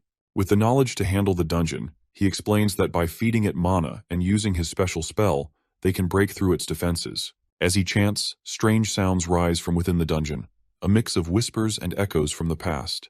Our boy urges the group to prepare as the entrance opens, revealing both treasures and dangers. A brilliant flash of light illuminates the dungeon's mouth, and Mikhail, familiar with the extraordinary, recognizes the significance of the moment. This is the first grave of the Asir, and the dungeon holds a relic of divine origin. Mikhail has encountered the relic before, alongside legendary comrades. Its mystery deepens with a prophecy from a saintly figure they met. She described the relic as a storm, growing stronger based on its possessor's talent. The first keeper of the relic, Siegfried, the infamous warrior, wasted its potential within a week. The relic was then placed in the Aesir's grave, marking the beginning of a long story. Determined not to repeat the past's mistakes, Mikhail aims to claim the relic, unlock its potential, and protect it. The trio moves deeper into the dungeon. Time freezes, the moment when the dungeon was first created. What they are witnessing is the result of a god-level skill. Our boy confirms the importance of their discovery, noting that crafting such a dungeon is no small feat. A shift in the air alerts our boy to something ahead. He quickly warns Leon as an army of goblins appears, ready for battle. Leon, sensing the urgency, suggests retreating and forming a plan. Mikhail, remaining calm, explains that victory isn't just about numbers. A direct attack, he says, will lead to unnecessary bloodshed. This, he reassures, is just the first gate of the dungeon. This is not a dungeon but a grave, and the grave was meant to be cleared by one man. With practiced instinct, Mikhail withdraws a dagger and begins etching intricate marks on the dungeon's walls. Leon, curious about his actions, watches as crystal residue falls to the ground and asks what he is doing. Our boy explains simply that he is scraping off the crystalline layers covering the etched letters. Leon, still puzzled, asks why. Our boy, holding the crystal remnants, reveals a key insight about goblins. They are drawn to these crystal shards, hoarding them with a greedy instinct. Continuing, Mikhail explains that the crystals are valuable not just for their physical form, but because of their hallucinogenic properties. By hiding the shards under a layer of magic and dispersing them, they can use this to their advantage. Using the crystal fragments, Mikhail sparks an explosion of greed among the goblins. Driven by their desire for the shards, the goblins turn on each other in violent chaos. He tosses the shards into the air, letting them spread toward the approaching horde. As the shards glisten, they create a burst of light, and when it fades, the goblins are in disarray, fighting each other in a chaotic scramble. With the first gate cleared, our boy notices something in the chaos, a magical artifact pulsing with power. His curiosity piqued, he bends down to retrieve the item. The goblins had unknowingly guarded a valuable treasure. Our boy examines the object in his hand and realizes it is a subspace pouch of the highest grade, a rare and powerful artifact. This discovery triggers memories from his previous life when he raided this dungeon but missed this important item. Frustration grows as he remembers the stupid warrior had killed the goblin and destroyed the pouch. Shouting in frustration, Mikhail vents his anger. Leon, noticing his strange behavior, turns to the butler for an explanation. The butler, used to Mikhail's eccentricities, reassures Leon that there is no need to worry. Examining the subspace pouch, our boy realizes it is the same one he lost in his previous life. As his frustration fades, he recognizes that finding it in the dungeon is significant. It could be a game changer for their journey. He asks Leon to hand over the pouch, and as he studies it closely, he discovers an inscription on the back. The words read, "Lay down the greatest greed." Driven by curiosity, the trio tries to understand the meaning of the message. The butler, experienced in deduction, suggests it might be a clue for the next stage of their journey. Attuned to the intricacies of the living dungeon, our boy concludes that the message, "greatest greed," must be connected to something deep within the dungeon's depths. His thoughts turn to the Goblin King, a powerful figure among the goblins. He believes the Goblin Chief, as the embodiment of greed, holds the key to the puzzle. Mikhail suggests they must obtain a Goblin Chief stone and place it inside the infinite subspace pouch. Leon, eager to contribute, volunteers to handle the task.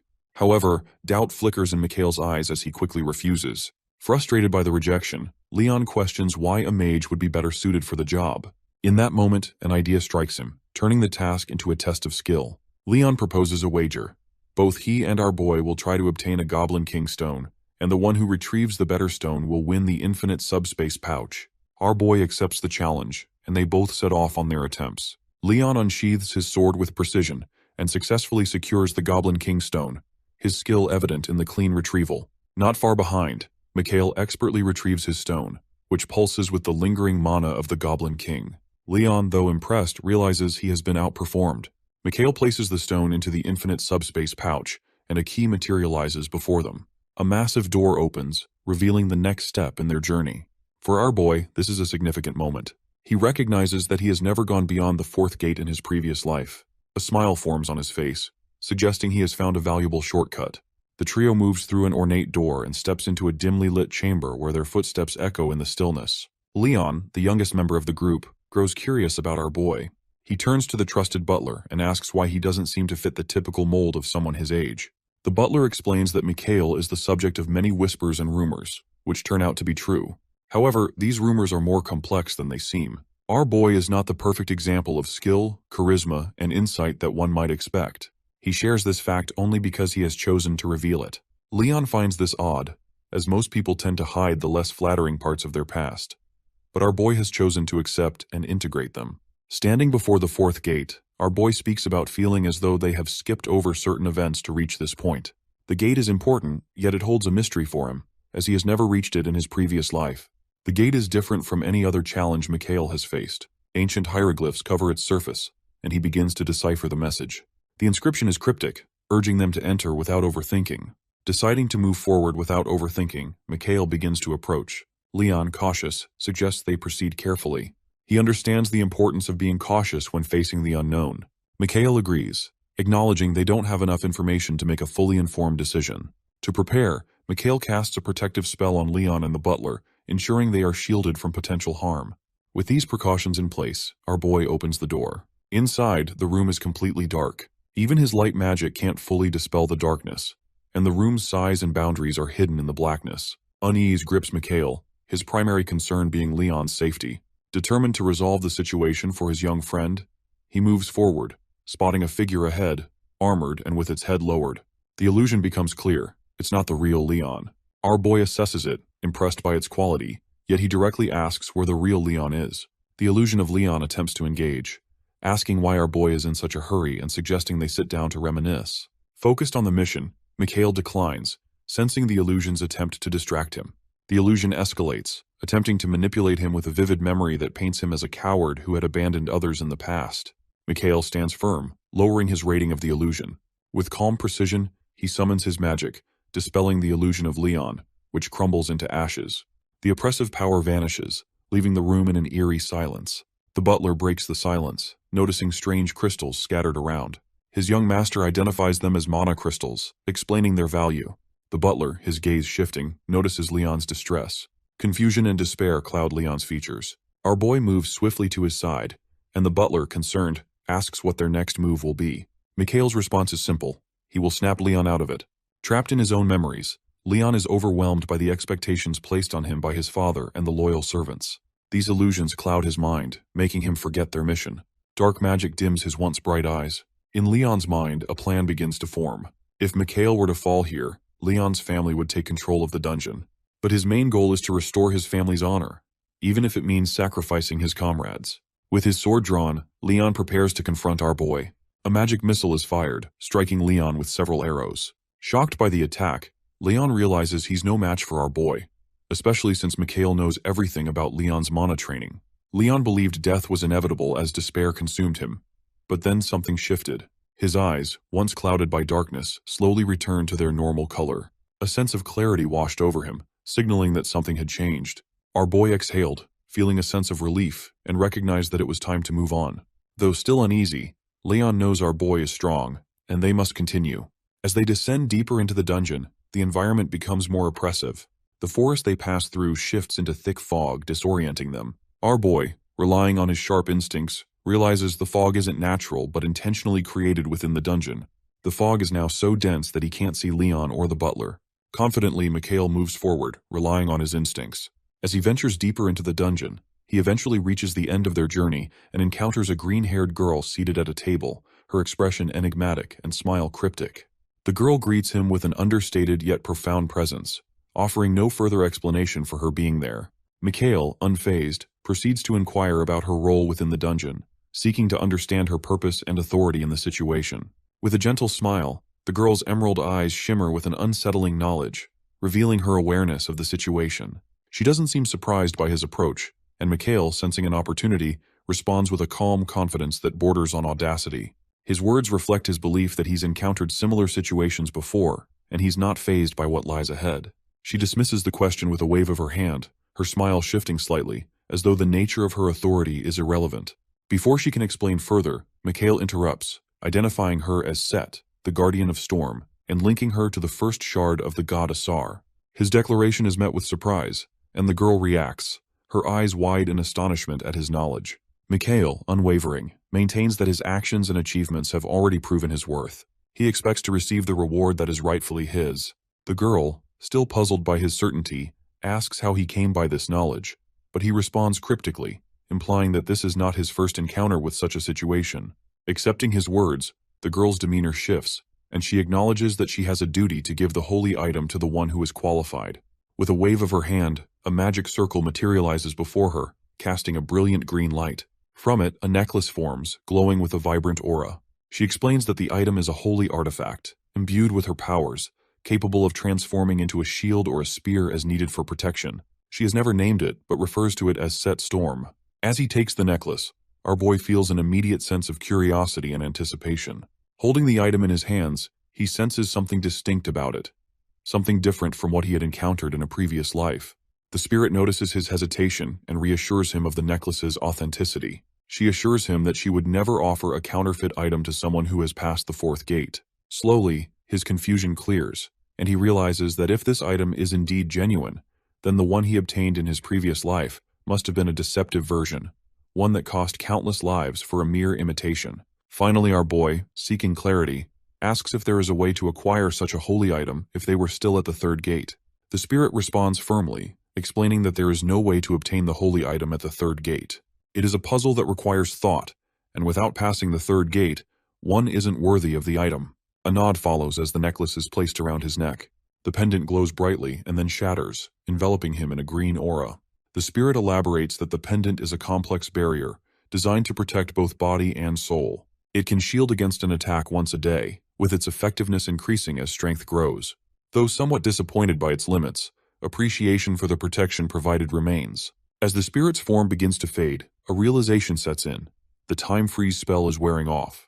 He glances at the girl and, with curiosity, inquires if she would stay if she had the choice. The spirit, now almost translucent, gives a wistful smile. She explains that repairing the ancient magic barrier requires knowledge greater than that of a ninth circle mage, which is practically impossible. Still, there is a desire to see how the outside world has changed.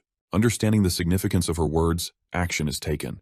Moving toward a wall marked with green lines and circles, a spherical object sits before it. Recognizing its role in the dungeon's operation, a decision is made to help the spirit.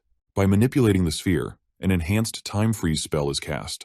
A brilliant green light radiates from her form, and mana crystals begin to form, establishing a connection to the dungeon's inner workings. As the process continues, her ethereal essence begins to fade, her form shrinking. Something remarkable has been accomplished. The spirit, now smaller and bewildered by the change, becomes frustrated as she notices her diminished state. Recoil follows, her offense taken at the comment about finding her cute. She reminds him that she is one of the great apostles who served an old god. A quick apology is offered, explaining that her reduced size was necessary to prolong the time freeze spell.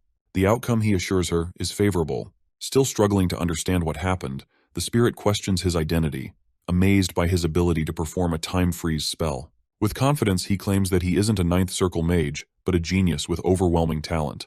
Her skepticism remains, and his answer only deepens the mystery surrounding him. As they travel in carriages, a large collection of mana crystals is carried by Mel and his companions.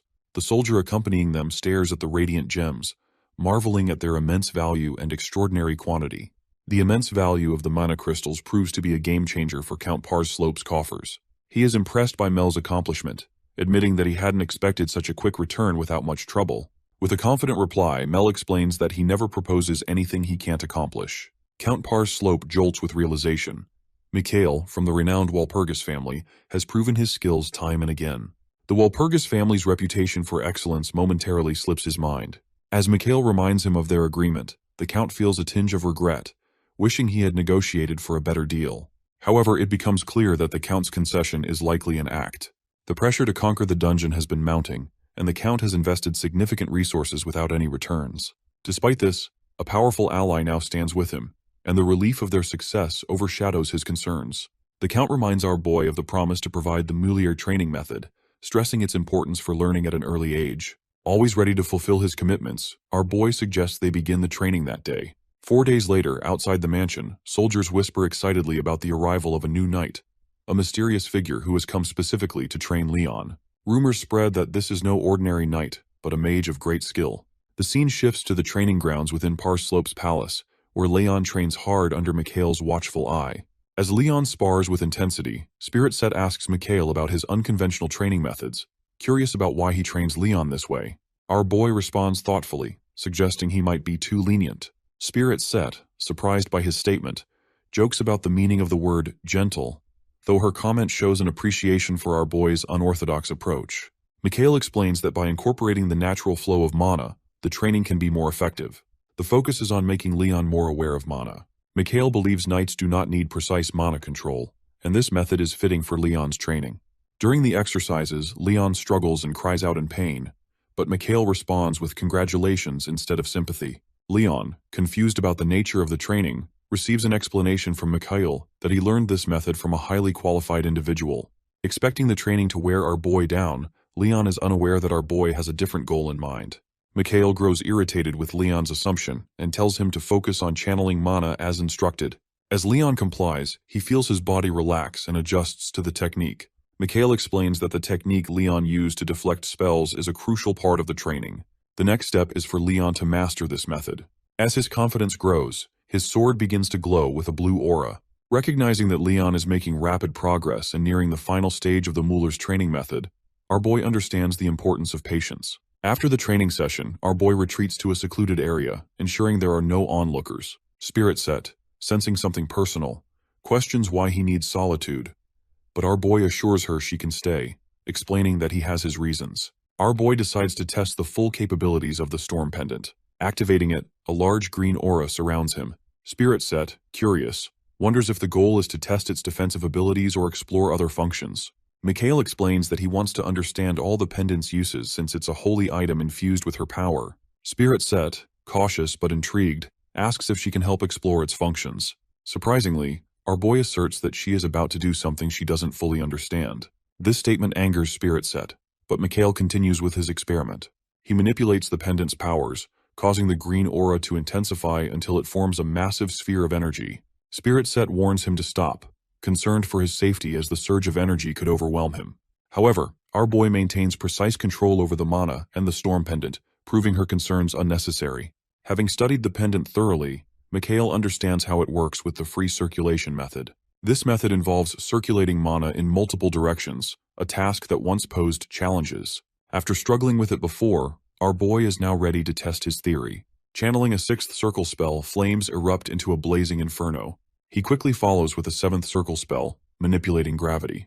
Rocks lift into the air, defying gravity. Spirit Set, amazed, watches as Mikhail unlocks the full potential of the storm pendant.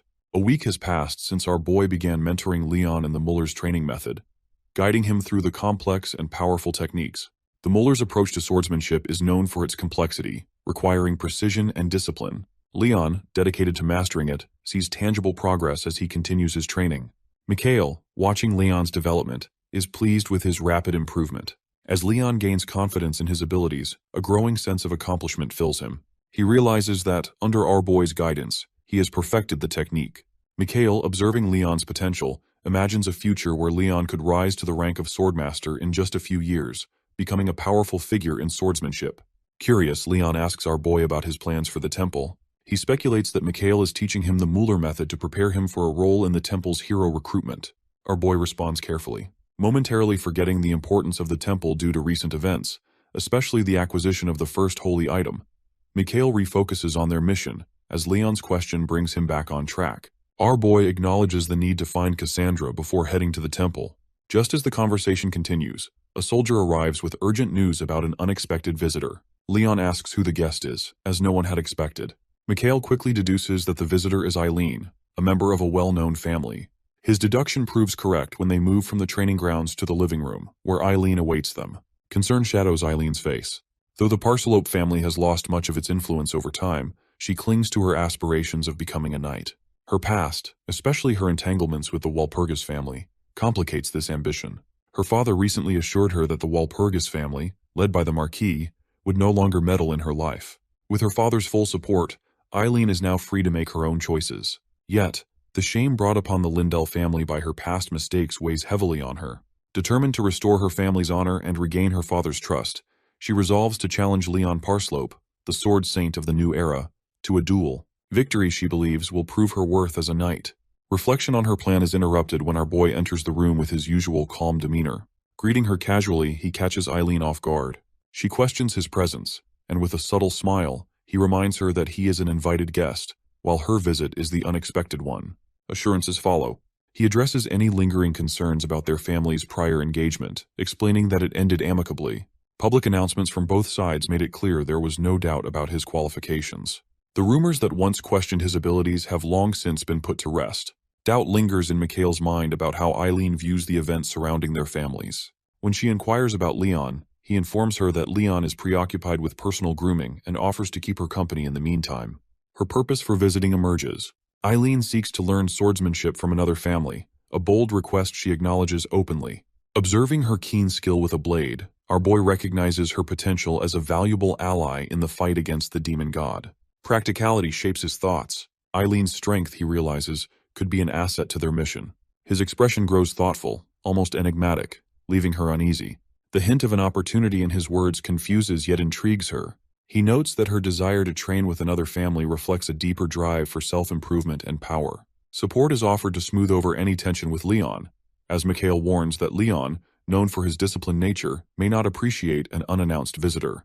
This gesture leaves Eileen momentarily speechless, unsure of how to respond.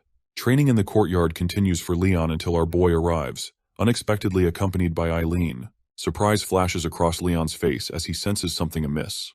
The concern, however, is brushed aside as Mikhail reassures him of his genuine intentions. Curiosity gets the better of Eileen.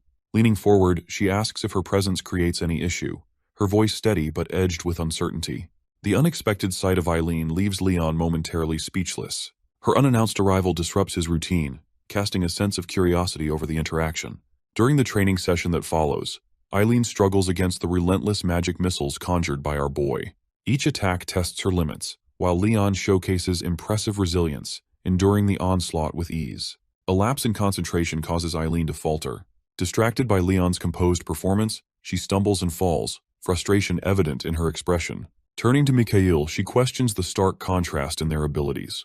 His response is measured, pointing out that her struggles stem not from the difficulty, but from the openings in her defenses that invite failure. He encourages her to learn from these gaps and improve. The lesson, though acknowledged, doesn't lift her spirits. Doubts creep in as she perceives Leon's lack of interest in her progress, leaving her disheartened. Yet our boy sees promise in her efforts, quietly noting that her development aligns with his expectations. Confidence in her potential underpins his reassurances as the session winds down. He informs Eileen of his intention to speak with her privately, his tone leaving no room for argument.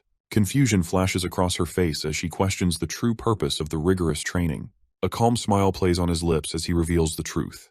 This training, he explains, serves his enjoyment. Memories of a previous life surface, where Eileen's lack of strength had hindered their progress. This time, he is determined to help her reach her full potential. To further aid her growth, he offers to introduce her to a mentor capable of guiding her journey. The offer is met with a gentle but firm rejection. Eileen clarifies that her purpose for visiting lies elsewhere.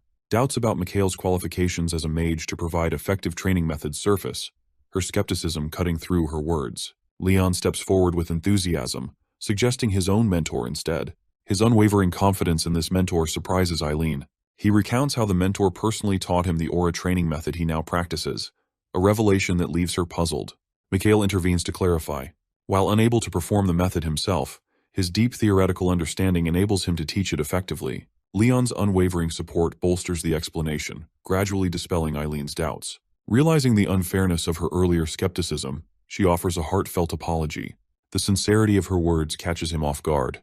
Curiosity lights his eyes as he asks why she feels the need to apologize. Her explanation reflects newfound respect, acknowledging the well-meaning nature of his advice. Regret for her earlier rudeness colors her tone, revealing a side of Eileen he hadn't expected to see. A questioning glance from our boy prompts Eileen to demand an explanation. He waves off her concern with a casual assurance that nothing is wrong, though his joking remark about her guilty conscience stings her pride. Annoyed, she brushes it off and redirects the conversation, insisting he proceed with introducing her to the mentor. Instead of complying immediately, he leans back with a composed expression and declares he won't share such valuable information without something of equal worth in return. The demand makes her pause. A suggestion of deferred payment is quickly rejected, leaving her no choice but to sigh and retrieve a flawless monocrystal from her pocket. The rare and gleaming crystal surprises him. Eileen explains that she had intended to use it for negotiations, given its immense value in dungeon expeditions. The revelation stirs suspicion in Mikhail's mind, drawing him to question how much the Lindell family knows about the Peril family's dungeon ventures. The cunning influence of her grandfather seems to linger behind her actions, affirming suspicions of meticulous orchestration. Acknowledging both her resourcefulness and readiness, he accepts the crystal. Shifting the focus, he brings up a legendary figure, asking if she has heard of the Arbiter of Lawlessness. Excitement lights up Leon's eyes as he jumps in, describing the figure as the oddball of the Western era, a swordmaster unaffiliated with any empire. The title prompts a nod of agreement. Our boy introduces the figure as Milium Arielon, the sword overlord of the West, renowned for defeating the 7th Legion commander of the demon god's army. He then reveals that Milium will serve as the mentor he mentioned earlier. Doubt clouds Eileen's face as she questions how someone from his family could secure Milium's cooperation, especially when even the Margrave of the West failed. A refusal to elaborate meets her inquiry, leaving her to dwell on the mystery. Turning to Leon, Mikhail reminds him of their earlier discussion about the temple. Leon confirms his understanding and asks about the timing. With calm precision, the meeting is scheduled for the next day, and an invitation is extended to Eileen, instructing her to prepare for a journey to the capital. The sudden decision catches her off guard. Demands for an explanation rise, questioning the need for her involvement and the trip's purpose. His response is vague but firm, urging trust in the process and stressing the urgency of learning the training method. Thoughts drift toward the region's turmoil, the contentious hero selection event, and the mysterious presence of the arbiter of lawlessness in the capital. These developments weave into his plans, offering an opportunity to address multiple issues. Frustration grows as Eileen presses for clarity, yet her persistence is met with deflections. The lack of transparency leaves her uneasy about the role she is to play in the unfolding chaos. The scene shifts to a grand palace where our boy sits on a regal chair. A mystical spirit, Seth, appears and engages him in conversation. Seth comments on the lively nature of the young individuals they had encountered, contrasting their energy with Mikhail's calm and reserved demeanor. Encouragement to adopt a more carefree attitude follows, but our boy, acknowledging his complex character, admits that his experiences over the years have left him with a touch of corruption. Seth inquires about the mana crystal and his plans for it. Explaining that he intends to use it to craft a personal artifact, as most mages would, Mikhail listens as Seth expresses admiration for his innovative ideas and presses for details about the artifact. The possibilities are vast, given the variety of ingredients available, and he reveals that his intention is to create a staff, which piques Seth's curiosity. Practical concerns about needing a medium to hold the mana crystal in place and a tree with at least 100 years of holy power to manage the crystal's energy are raised by Seth. Assurance follows as our boy explains that he has a plan to acquire what is necessary. Though acknowledging his confidence, Seth remains puzzled by the earlier cryptic hints. Choosing not to clarify, he hints at using a branch from the world tree in his plans. Flustered by his deduction, Seth asks how he had figured out her connection to the world tree. Calmly explaining that it hadn't been difficult to deduce, Mikhail mentions that he is in the process of planning the creation of a staff using mana crystals as powerful artifacts. Refining the crystals to craft a unique orb is described as a task that would not be easy due to the challenges of refining mana crystals.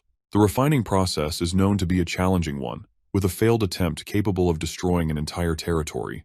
Confidence remains firm, as our boy explains he had refined mana crystals many times before his regression and perfected the technique. Seth asks how he plans to manage the many mana circuits within the crystal. An additional spell will remain active, allowing control of the crystal. To bypass the mana limit, he intends to use a combination of 4 specific spells: Special Engraving, Mana Control, Amplification, and Spell Attachment.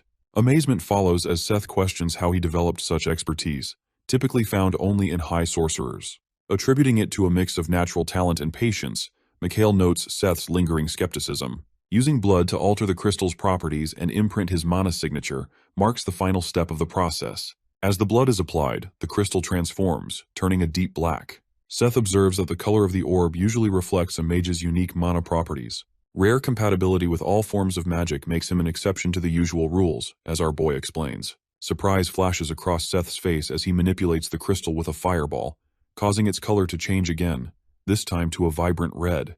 The shift signals a decrease in mana consumption and an increase in efficiency. Testing the maximum output of the newly refined crystal becomes the next eager step. The next day, Mikhail meets with Leon, who informs him that Orc Barrack in the mountains had been destroyed the previous night.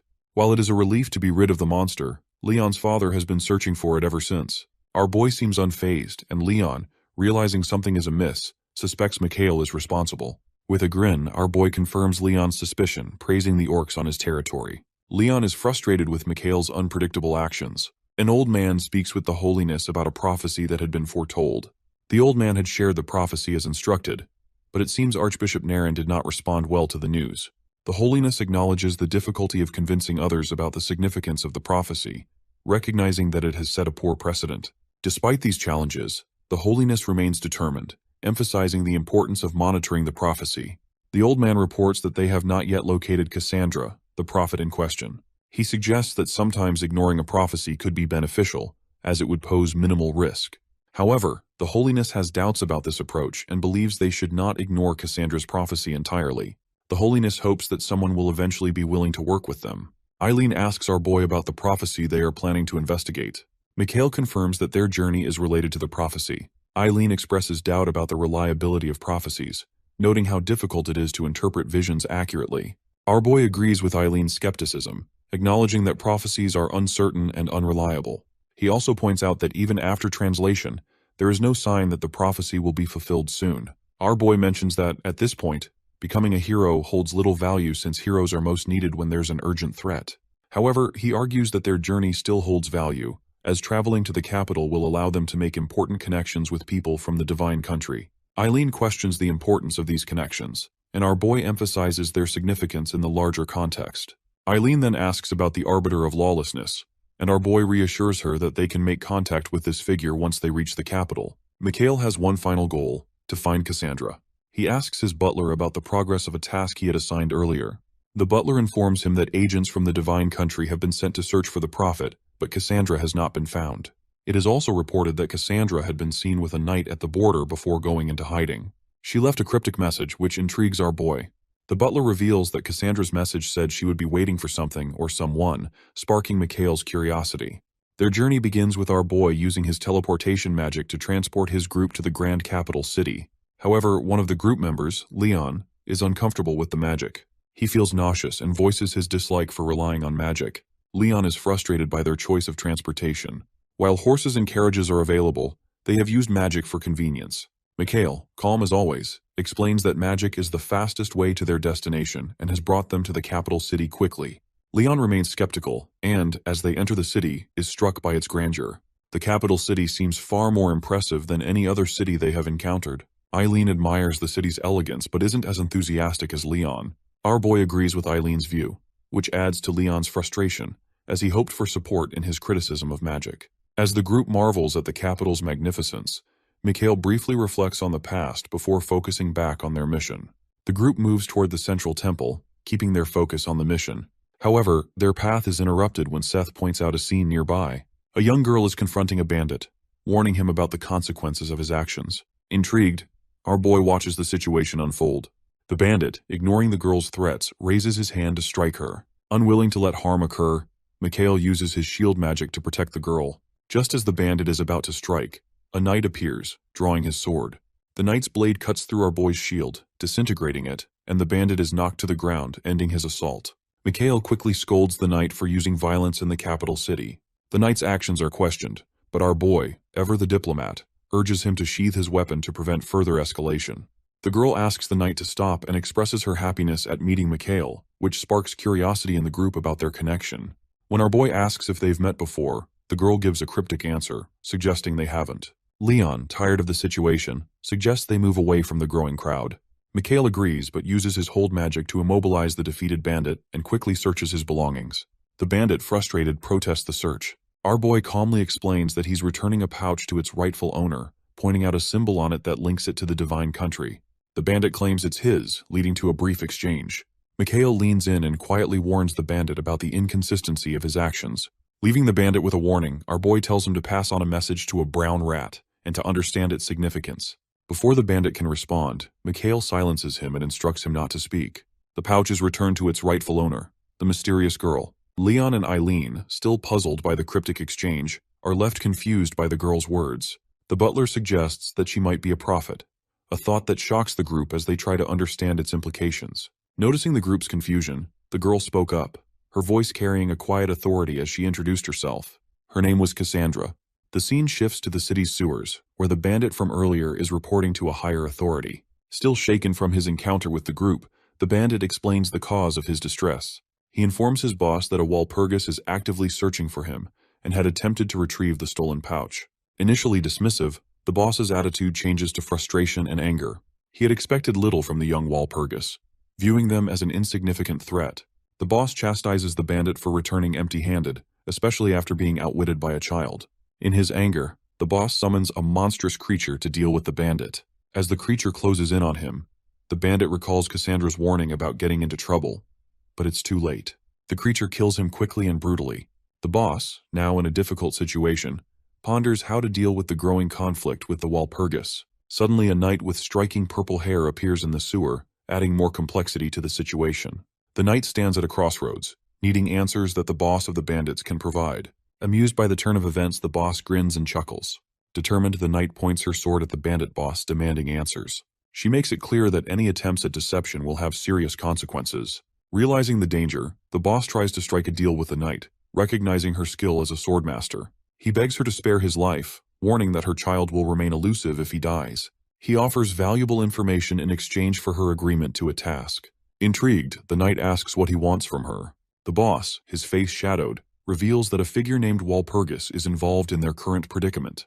Cassandra requests a private meeting with our boy and asks the butler, Eileen and Leon to wait for her return. Leon, possibly frustrated from earlier events, decides to proceed with the preparations at the temple and invites Mikhail to join him after his discussion with Cassandra.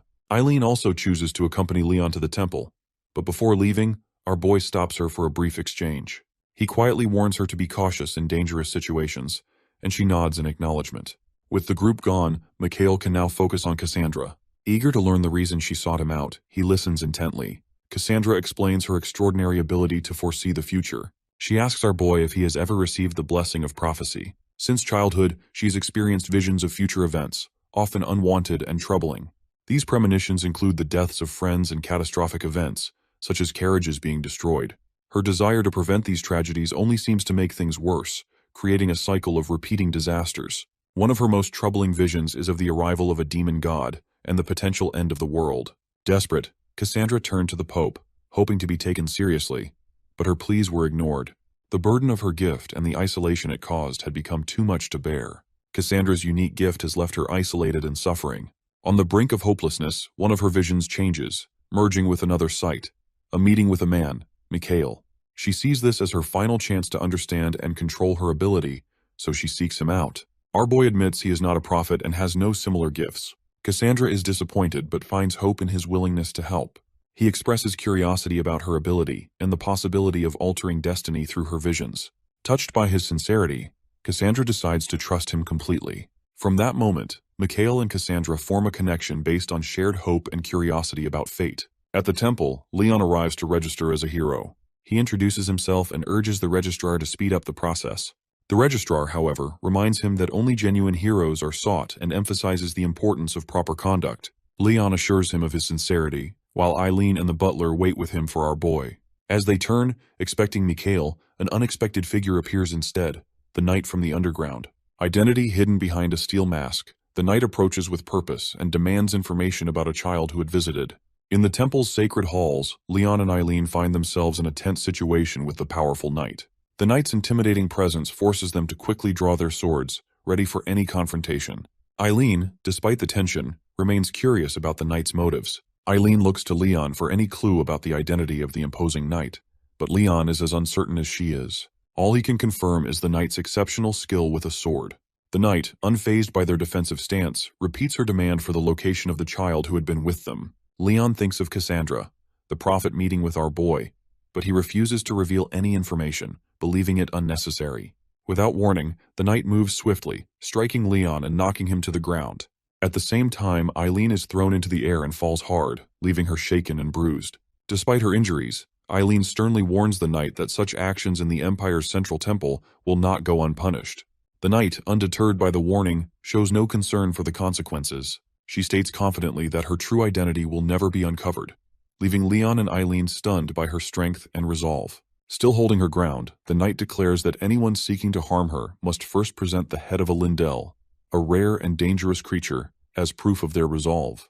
Eileen, shaken and bewildered by the knight's firm stance, struggles to decide her next move. Suddenly a memory surfaces for Eileen. She recalls Cassandra, the prophet, and the promise Mikhail made to find her.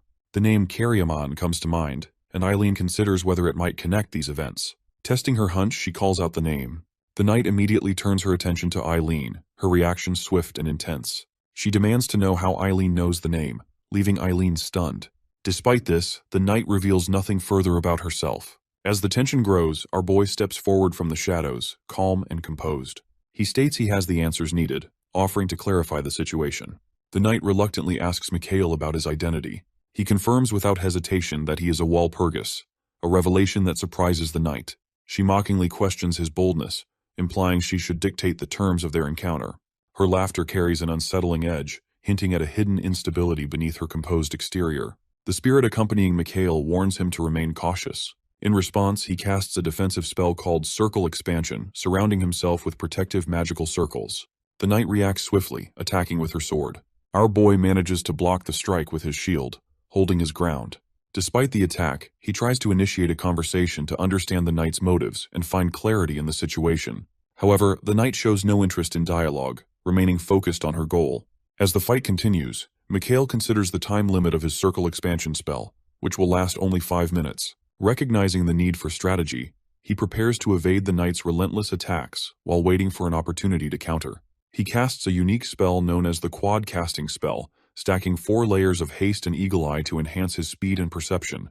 The effects take hold instantly, allowing him to move with exceptional agility.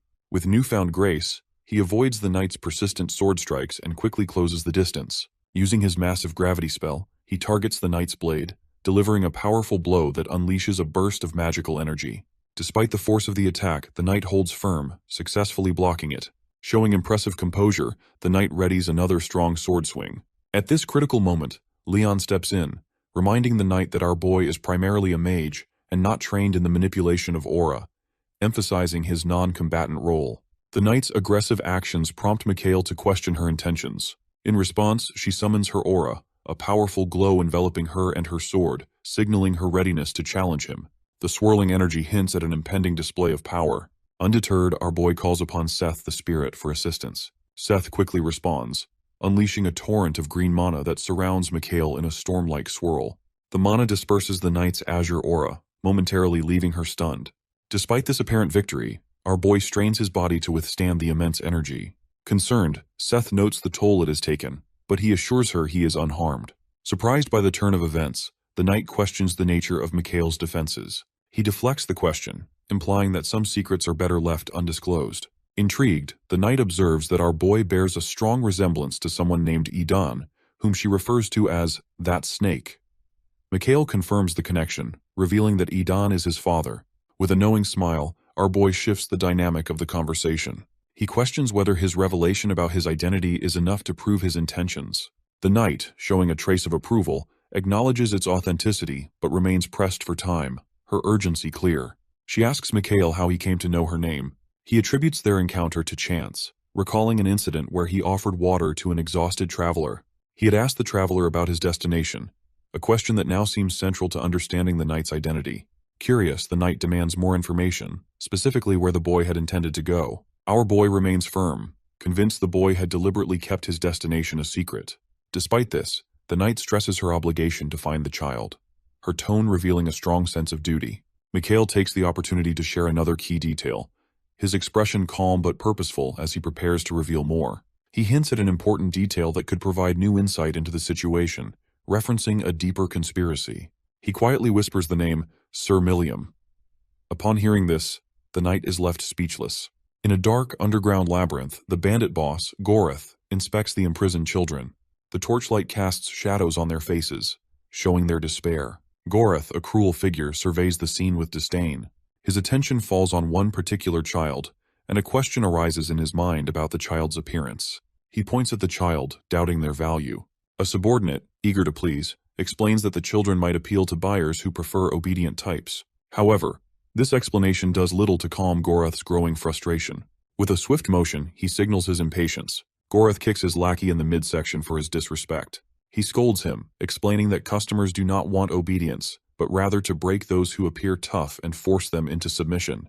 Gorath, not in a particularly bad mood, warns the lackey that he is lucky today. Otherwise, he would feed him to the shadows. Despite his anger, Gorath feels some relief that he has controlled his temper for now. As he reflects on the situation, Gorath finds comfort in knowing he has a powerful ally in the great swordmaster, who once had a child named Karan, a former prisoner behind these iron bars. Suddenly, a messenger enters the room, bringing news about the prophet's location. Gorath, always seeking valuable information, eagerly asks about the prophet's fate. The scene shifts to the temple, where our boy, a powerful figure, talks with Archbishop Arley. Mikhail speaks of the underworld's dark plans, revealing that a malevolent force wants the prophet's prophecies for their own gain. Archbishop Arley, a figure of authority, listens attentively. At first, the archbishop dismisses the idea, doubting that such dangerous elements would challenge the empire's authority. However, Seth, confident and resolute, suggests a connection to heresy. The archbishop, shocked by the bold accusation, demands proof. At this moment, the Lady Knight, a symbol of bravery, steps forward. She explains the plot to kidnap the prophet, a sinister plan that our boy had stopped. Her story reveals a complex web of danger, setting the stage for a confrontation with the underworld. The knight vows to use her sword to bring justice, promising to eliminate Gorath, the mastermind behind the shadows. The archbishop, still processing the shock of this revelation, listens as the knight drops another bombshell. Gorath, the elusive figure behind the underworld, is actually a monstrous monarch controlling the shadows. Archbishop Arley, accustomed to bearing heavy responsibility, visibly reacts to the shocking truth. The knight calmly reminds him of the gravity of the situation. The name Odious Monarch causes fear in the ecclesiastical chambers, as it is linked to the 12 monsters who once served the demon god. Seth confirms that the Odious Monarch is hiding in the heart of the capital. The archbishop, troubled by this revelation, questions Seth's certainty. If the servant of the demon god is truly in the city's shadows, the consequences would be severe. Mikhail then questions the archbishop's understanding of his prophetic duties. Caught between divine expectations and his own lack of knowledge, the archbishop hesitates. Doubt appears in his eyes as he realizes that his authority is weakening. Our boy considers that if the archbishop contradicts his words, he would be opposing the entire country, as the demon servant, long believed to be gone, has been hiding in the capital under the archbishop's watch. Mikhail believes this could cause the archbishop to lose face, and tells him that he can help fix the problem. Our boy tells the archbishop that he will subjugate the odious monarch with Sir Milliam, but he needs one promise from the archbishop. The archbishop asks what the promise is, and Mikhail explains that it's about the hero selection. Our boy believes it's not too much to ask, as it's just an incarnation. The archbishop, understanding the seriousness of the situation, agrees to Mikhail's condition. He vows to support Mikhail's claim as the hero if Mikhail succeeds in subjugating the odious monarch. The archbishop, using a quill as a symbol of divine authority, makes the promise. A pact is formed in the ethereal ledger of destiny, binding their fates together. The trio leaves the temple, feeling the weight of their collective destinies. As they step out, the Lady Knight expresses her gratitude to Seth, acknowledging that without his help, Goreth would still be controlling her.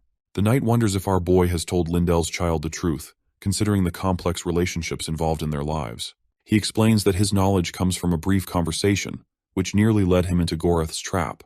The Lady Knight, eager to reunite with her child, asks Mikhail if it is possible to find her child. He asks what she would do if he could. The knight, frustrated by pointless games, responds that she hates such tactics, especially when it involves her child. With determination, the Lady Knight slams her sword into the stone floor and promises that if our boy reunites her with her child, she will dedicate her sword to him. Our boy, satisfied with his success, realizes that he has achieved his goal in the capital. The city, once unaware, now stands on the verge of change, its fate uncertain. Meanwhile, in the lawless lands, a woman is caught in a tragic tale. Her husband, once a guiding light in a dark world, is killed by a group of rogues. The story begins with her seeking revenge, which leads her into a confrontation with lawlessness itself. Driven by grief and a desire for vengeance, she avenges his death but finds that hatred still lingers within her, overshadowing her soul. Her quest to understand why her husband died takes her deeper into the world of lawlessness. She uncovers harsh truths. Lawlessness is the force behind many of the tragedies in a land where chaos rules. Ferocious beasts roam freely, preying on the weak, and suffering is common. In this world, she steps into a new role as the arbiter of lawlessness. Her goal is clear: to bring order to chaos and impose justice where it is absent. The scene shifts to the underground where the bandit boss faces the consequences of his actions. The woman, now the arbiter, disrupts the plans of the criminal underworld. The boss, usually in control, feels the effects of his misdeeds and considers escaping his situation. However, the odious monarch has other plans. A tense exchange between the boss and the shadow highlights the importance of their contract. But the boss prioritizes his survival over the agreement. While he struggles with this decision, a subordinate brings news of an impending attack by the Swordmaster, a powerful figure of justice. Before the boss can act, the shadow, now embodying the odious monarch, strikes, ending the boss's life. The narrative then shifts to the Swordmaster, who expertly defeats many of the underworld's members. Eileen and Leon watch, impressed by the Swordmaster's skill. Eileen feels a strong connection to the swordsmanship she witnesses, imagining it as the path she wants to follow. Meanwhile, Mikhail, an enigmatic figure, observes the events and talks with Seth, a spirit who accompanies him. Seth comments on the knight's restraint, noting that her powers could cause destruction in the lawless underworld.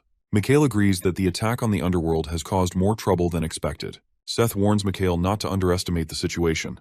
Mikhail realizes that the real danger lies not in the skirmish with the underworld, but in the looming threat of Goreth, the incarnation of the odious monarch.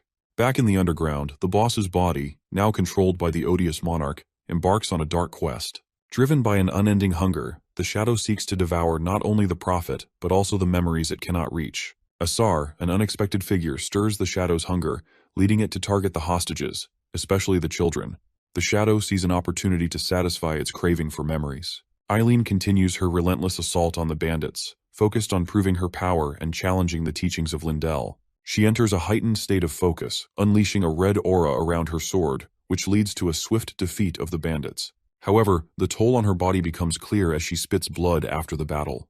The knight, recognizing Eileen's talent, offers to mentor her, acknowledging her skill as a swordsman. Eileen, humbled, accepts the offer, choosing to follow a different path from the Parslope child. Meanwhile, Seth expresses concern for our boy's condition after the taxing battle with the Swordmaster.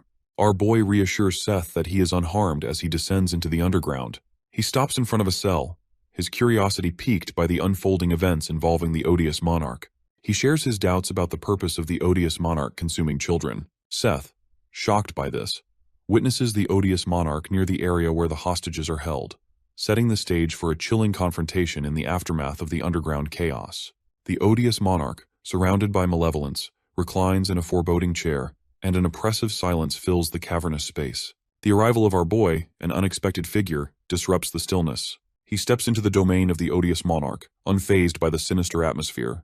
The odious monarch, amused, greets Mikhail, commenting on his delayed arrival.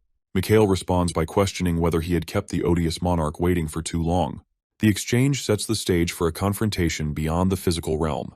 The odious monarch takes pleasure in the suffering of captive children, revealing the depth of his malevolence. Mikhail sees this as confirmation of the evil within all commanders under the demon god. The odious monarch, acknowledging the sacred artifact in Mikhail's possession, expresses his awareness of it. He finds an unexpected advantage in having both the prophet girl and our boy armed with the holy item. Our boy, however, remains confident, challenging the odious monarch's perceived advantage. The odious monarch questions the source of his confidence, knowing that the holy item of Asar has already been used. Our boy, exuding confidence, dismisses the odious monarch's skepticism. The tension rises as the odious monarch hints at his intention to feed on the children, but Mikhail intervenes swiftly. The odious monarch unleashes his shadows toward the captives, but our boy uses his shield magic to create a protective barrier, stopping the shadows before they reach the children. The clash between dark and protective forces highlights the struggle between light and shadow. The odious monarch sees Mikhail as a potential pawn in his plan, but our boy responds with confidence. He instructs his spiritual companion Seth to focus on shielding the children while he faces the odious monarch. Seth, a guiding spirit cloaked in shadows, questions the decision to forego personal protection. Mikhail insists he needs no protection and directs Seth to protect the captives. Amused by the choice to abandon the protection of the spectral companion, the odious monarch relishes the idea of confronting our boy without the holy item's shielding aura.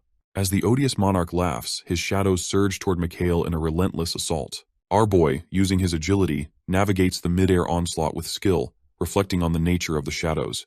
The shadows, weaker than those encountered before his regression, present little threat. Despite the danger, Mikhail counters the relentless barrage of shadow-based attacks with the Wing Cutter spell, a precise and powerful technique that cuts through the shadows. The odious monarch, momentarily taken aback, fails to understand how our boy has managed to withstand the onslaught while protecting the children. With the odious monarch at a disadvantage, Mikhail maintains focus. The odious monarch retaliates by summoning shadow-formed dragons, directing them with destructive intent. Mikhail, using blink and haste magic, moves swiftly across the battlefield, closing the distance to the odious monarch in an instant. The odious monarch attempts to exploit the proximity by striking Mikhail's right shoulder with shadows, aiming to capitalize on an assumed weakness. However, our boy remains steadfast. Placing his hand on the odious monarch's face, he acts with calm decisiveness, asserting control over the situation and preparing to end the confrontation. Recalling an ancient phrase, the eulogy of charity, our boy feels its power resonate, a force capable of sealing away evil.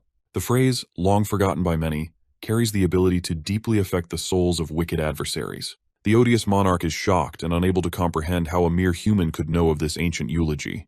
The phrase connects to a time when heroes used it as a weapon against their enemies, but it has remained dormant in Mikhail until now. Recognizing the power of the eulogy, Mikhail sees it as a critical tool to confront and end the odious monarch. He reveals knowledge of the odious monarch's full name, further unsettling the malevolent entity. Without hesitation, our boy activates the eulogy, unleashing a powerful blast that engulfs the odious monarch. The sudden and decisive act surprises Seth, as the confrontation takes an unexpected turn. Shifting focus, our boy inquires about the safety of the captive children, moving the attention from the odious monarch's apparent defeat to their well-being. Seth, expressing concern about the aftermath of a commander's death, warns of the chaos it might unleash. As the odious monarch's presence fades, an unsettling transformation occurs. The odious monarch reemerges, now a monstrous purple entity, defying expectations and standing once more against Mikhail. The The dimly lit chamber becomes the stage for a renewed battle. The odious monarch radiates malevolence, his aura filling the space with tension. The confrontation escalates as the odious monarch reveals his belief that he had succeeded in ending Mikhail, only to find himself facing the enigmatic warrior once again. The odious monarch assumes that our boy is acting impulsively and without a plan, fueling our boy's quiet amusement. Maintaining a calm demeanor, Mikhail takes a piece of chalk and begins drawing a detailed magic circle around the odious monarch. The chalk leaves behind glowing symbols that radiate faint arcane energy. Confident in his power, the odious monarch dismisses the act as futile, insisting that no magic or circle could undo the curse he has unleashed, a curse that only a mage of the 8th circle or higher could stop. Undeterred by the odious monarch's claims, Mikhail continues drawing with precision.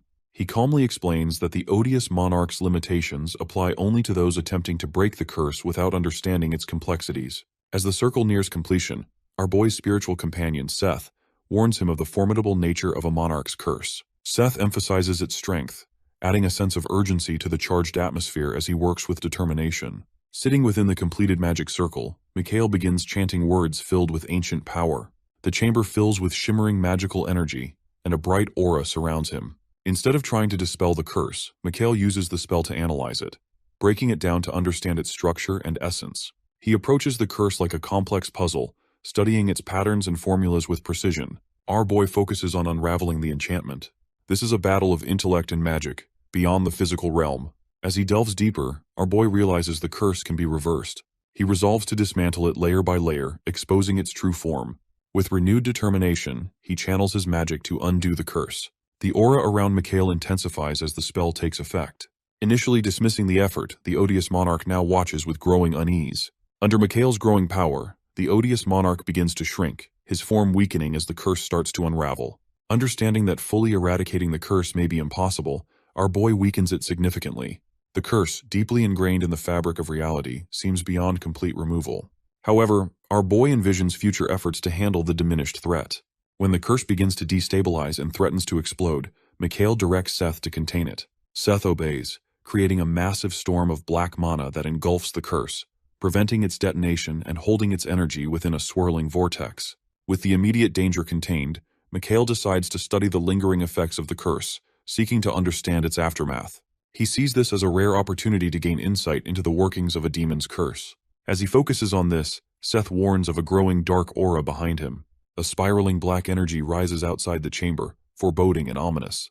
The butler observes the escalating situation with growing concern, his gaze fixed on the magical storm unfolding before him.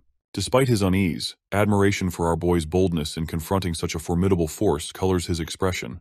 Behind him, a skilled lady knight approaches, her steps measured and her armor gleaming faintly in the dim light.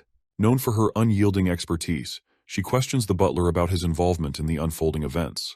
Quick-witted as ever, he feigns ignorance, dismissing any direct involvement and pointing to his honorable nature. Her persistence cuts through his carefully placed words. She reveals that our boy himself suggested the butler might hold critical knowledge about their current predicament. A master of deflection, the butler responds with a vague comment about Mikhail's own uncertainty. Yet, her seasoned instincts detect layers beneath his words, prompting a subtle shift in her demeanor. Attention turns to the pressing danger of the curse, its dark energy still looming.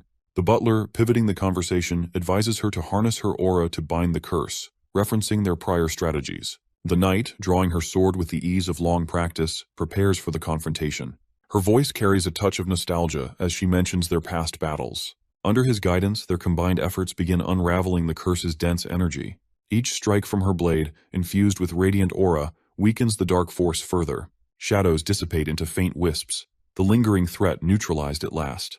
With their immediate mission accomplished, both prepare for the challenges yet to come. Soft morning light filters through the grand temple windows the next day, illuminating the archbishop's solemn figure as he greets Mikhail. Gratitude laces his tone as he commends the decisive actions taken against the odious monarch. Surprise lingers in his voice over the victory's favorable outcome. The archbishop speaks of Beelzebub's defeat, the 7th general of the demon god's army, and the preservation of the capital. Though absent of grandeur, the victory serves as a grim reminder of the dangers demonic forces pose to the empire. The archbishop revisits his promise of support for our boy's journey toward becoming a hero, though he reveals the empire has already selected a candidate, Siegfried. Political undertones weave through his words as he assures our boy of his personal support, while urging caution amid the growing web of intrigue. Mikhail listens intently, contemplating the burdens of expectation and the complexities of his position. Leaving the temple, he carries the weight of this knowledge with quiet resolve. Outside, fresh morning air greets him as Eileen approaches, gratitude evident in her expression. She shares news of her mentor, the Lady Knight, departing on a new quest. Her voice is steady as she thanks Mikhail for his efforts, her words carrying both respect and finality. Eileen speaks of her aspiration to become a teacher. Our boy listens, offering encouragement for her to pursue her dream. She acknowledges his advice but reaffirms her commitment to follow her mentor. With regret in her eyes, she explains their engagement, a decision neither had truly chosen, and asks for forgiveness. Her hope for better encounters in the future lingers as she bids him farewell. Eileen's surprise is evident when laughter escapes from our boy, catching her off guard and leaving her momentarily flustered. He reassures her with a calm smile, explaining that his earlier indifference toward her remains unchanged. Encouraging her to focus on her own path, he advises her not to dwell on his feelings. A playful grin replaces her embarrassment as she interprets his words as the beginning of a friendly rivalry, boldly declaring that she will soon catch up to him. The conversation shifts as Mikhail turns toward the Lady Knight, signaling that his discussion with Eileen has concluded. He informs her of Eileen's imminent departure and remarks on fulfilling his promise. Without hesitation, he offers to disclose the whereabouts of her son, his voice steady and confident. Within the grand halls of the Holy Empire's palace, tension rises like an unseen storm. News of the odious monarch's presence in the capital reaches the Holiness, casting an uneasy shadow over the sanctity of the empire. The Holiness, unsettled, demands details from the messenger about the great demon's appearance. Assurances of the demon's defeat bring little solace. The messenger recounts how the odious demon was vanquished in a single day, a revelation that deepens the Holiness's confusion. Pressing for the identity of the one responsible, the Holiness listens as the messenger presents a sealed letter from the Archbishop.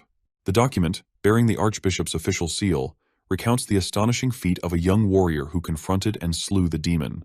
Descriptions of the event, supported by eyewitnesses such as the Lady Knight Cassandra and the Arbiter of Lawlessness, leave the Holiness in quiet disbelief.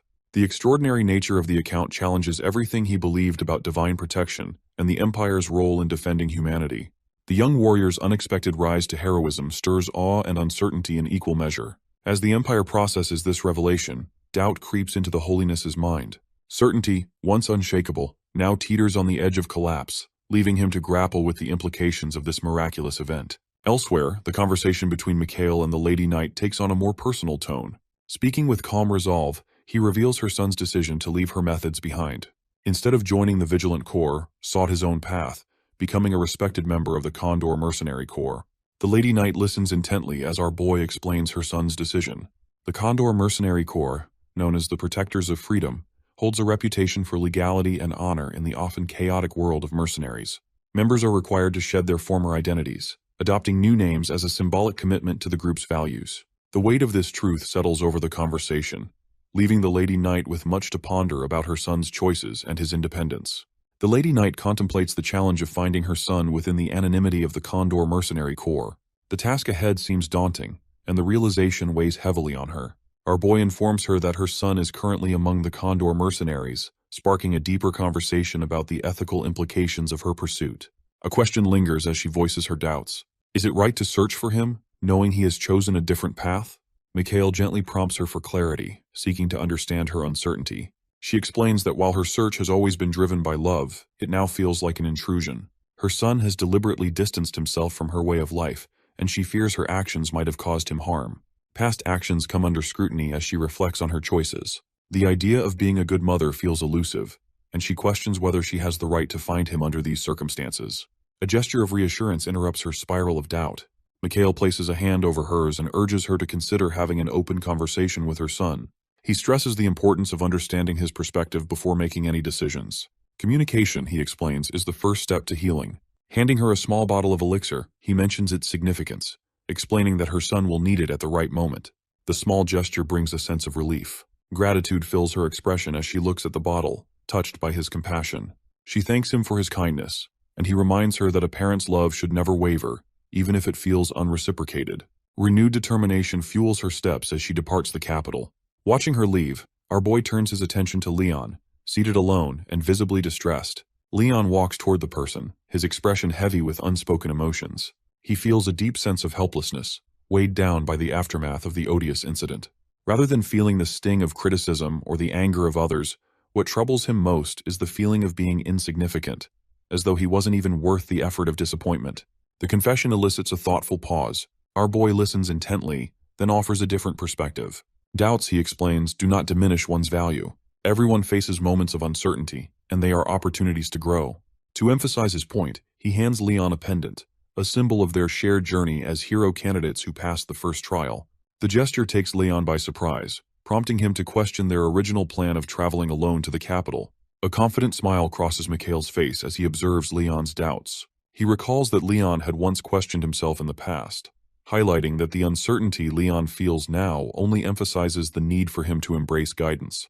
With unwavering certainty, Mikhail expresses his belief that Leon has the potential to become a sword saint, urging him to conquer his insecurities and solidify his determination. Leon, clearly embarrassed, questions our boy's authority and impulsively challenges him. The atmosphere grows tense until the butler enters, his calm demeanor cutting through the moment.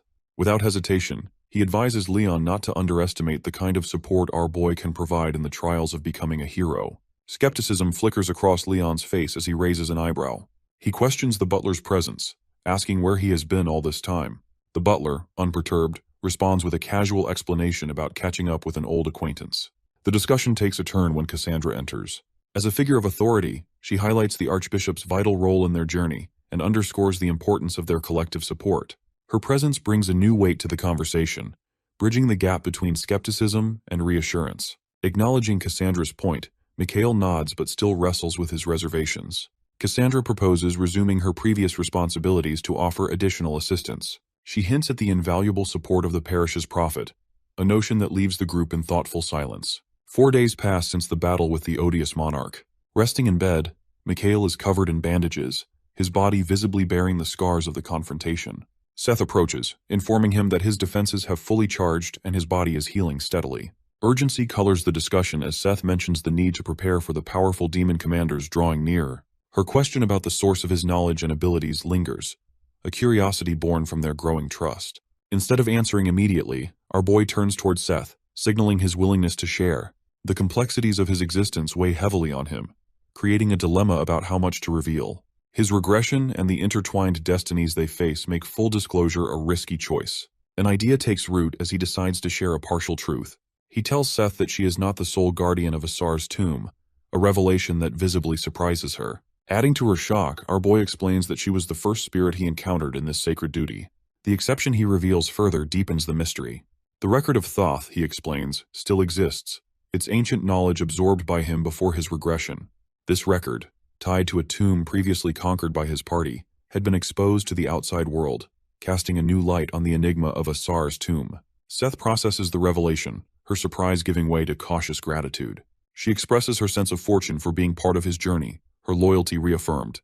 The conversation shifts as she assumes Mikhail knows of the next tomb. Focusing on the path ahead, Mikhail confirms her assumption. His sights are set on the tomb near the parish, fully committed to the quest to become a hero. Together, they prepare for the trials that await. Seth praises our boy for his strategic planning, but a hint of uncertainty lingers in his thoughts. He confides in her about one unresolved aspect of the record of Thoth, the identity of the entity revered as a god.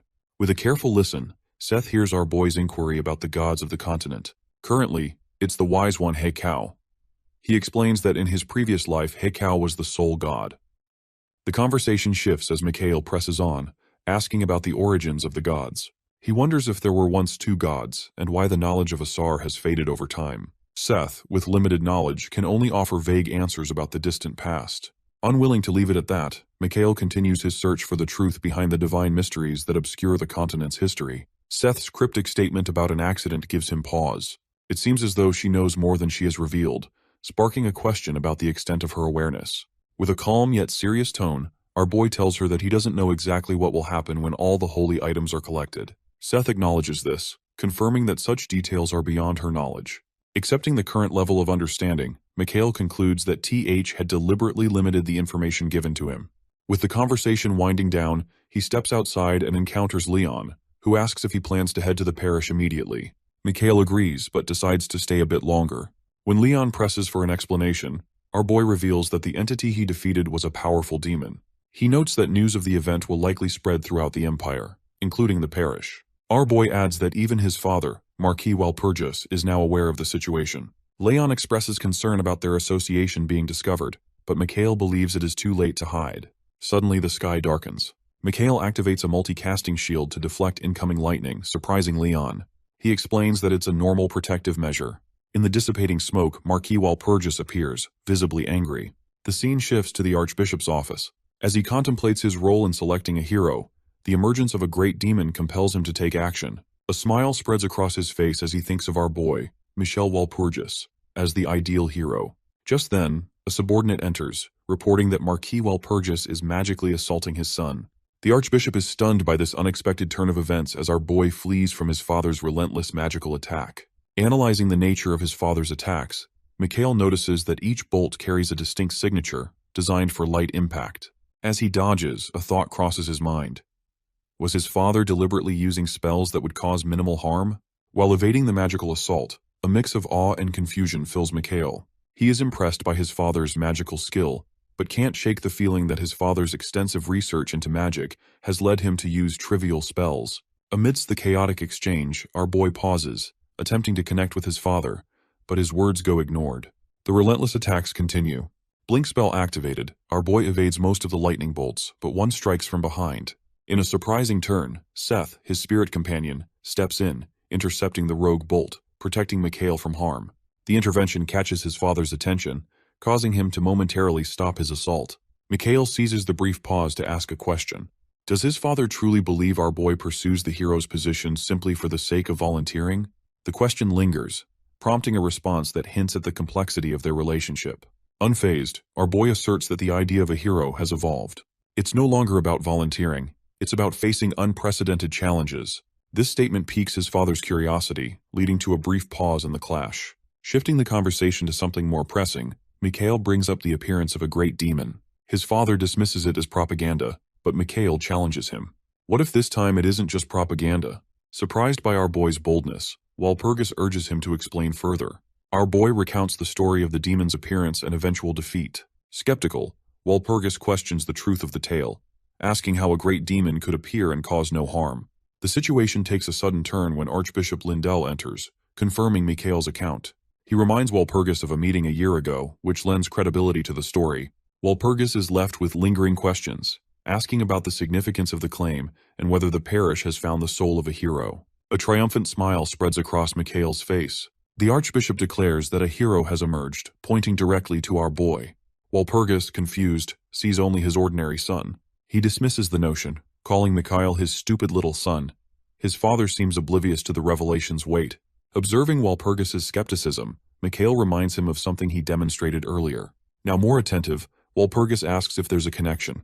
Mikhail grins, knowing his father would eventually catch on. In a sudden twist, Walpurgis uses teleportation magic and vanishes. Archbishop Lindell, bewildered, asks where he went. Our boy calmly assures him that Walpurgis will return shortly. Moments later, Walpurgis reappears. Mikhail asks if he's confirmed the truth. Walpurgis nods, his expression dismissive. He mentions his investigation into the situation in the capital, noting that it seemed as though a great demon could have appeared. But the idea of the hero title doesn't sit well with him. His contempt for religious figures is evident in his words. Mikhail, deep in thought, reflects on how the title of hero has lost its weight. He considers how the title holds no real significance when there's no immediate danger. However, if the prophecy were to come true, and the hero turned out to be the only one capable of preventing disaster, then the title would gain true importance. Walpurgis, skeptical of such a scenario, warns Mikhail not to underestimate the powerful figures within the parish. Unfazed, our boy raises his hand and unleashes a spell storm.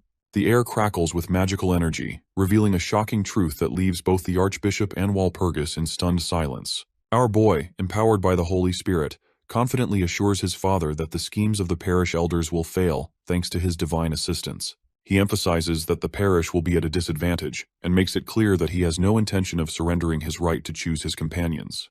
Walpurgis asks if Mikhail has found any companions. Mikhail is prepared to challenge the established order and assemble a team capable of changing the fate of the impending disaster. Pointing to Leon, our boy informs his father that Leon is one of his comrades. Walpurgis observes Leon and expresses skepticism, noting that Leon doesn't seem like a hero's comrade. Our boy insists that Leon is indeed one of his comrades, and reveals that he enticed Leon with a promise of something remarkable in exchange for his help. Hearing this, Leon adopts a noble demeanor and affirms that he now considers himself a hero's comrade. He commends Mikhail for keeping his promises and emphasizes that Mikhail isn't foolish enough to pursue an impossible endeavor. Leon then turns to Walpurgis, affirming our boy's credibility. He states that Walpurgis, knowing our boy as he does, should recognize the validity of their cause. Walpurgis reflects on past instances where Mikhail handled challenges with determination and asks Archbishop Lindell a crucial question. Walpurgis asks the Archbishop if he will align with Mikhail instead of the parish. Without hesitation, Archbishop Lindell pledges his allegiance to our boy, swearing by God to stand by his side. Acknowledging the weight of the situation, Walpurgis prepares to leave and grants our boy the freedom to follow his own path. Mikhail, with a confident smile, assures his father that he will do just that. Later, Leon, visibly uneasy, questions Mikhail about the sincerity of his words to Walpurgis. Our boy reflects on the question and acknowledges that despite Leon's seemingly foolish demeanor, he always keeps his promises. With a serious tone, our boy instructs Leon to lie on the bed and begins a ritual. Using his fingers, Mikhail creates intricate spells, forming circles and chains around Leon. Leon grows sleepy and eventually falls into a deep slumber. When Leon wakes, he finds himself in a broken, desolate city, confused and disoriented. Struggling to make sense of his surroundings, he questions what kind of journey Mikhail's enchantments have led him on. In this mysterious subconscious realm, Leon feels trapped in an illusion. Suddenly, a voice calls out from a figure seated on a rock behind him.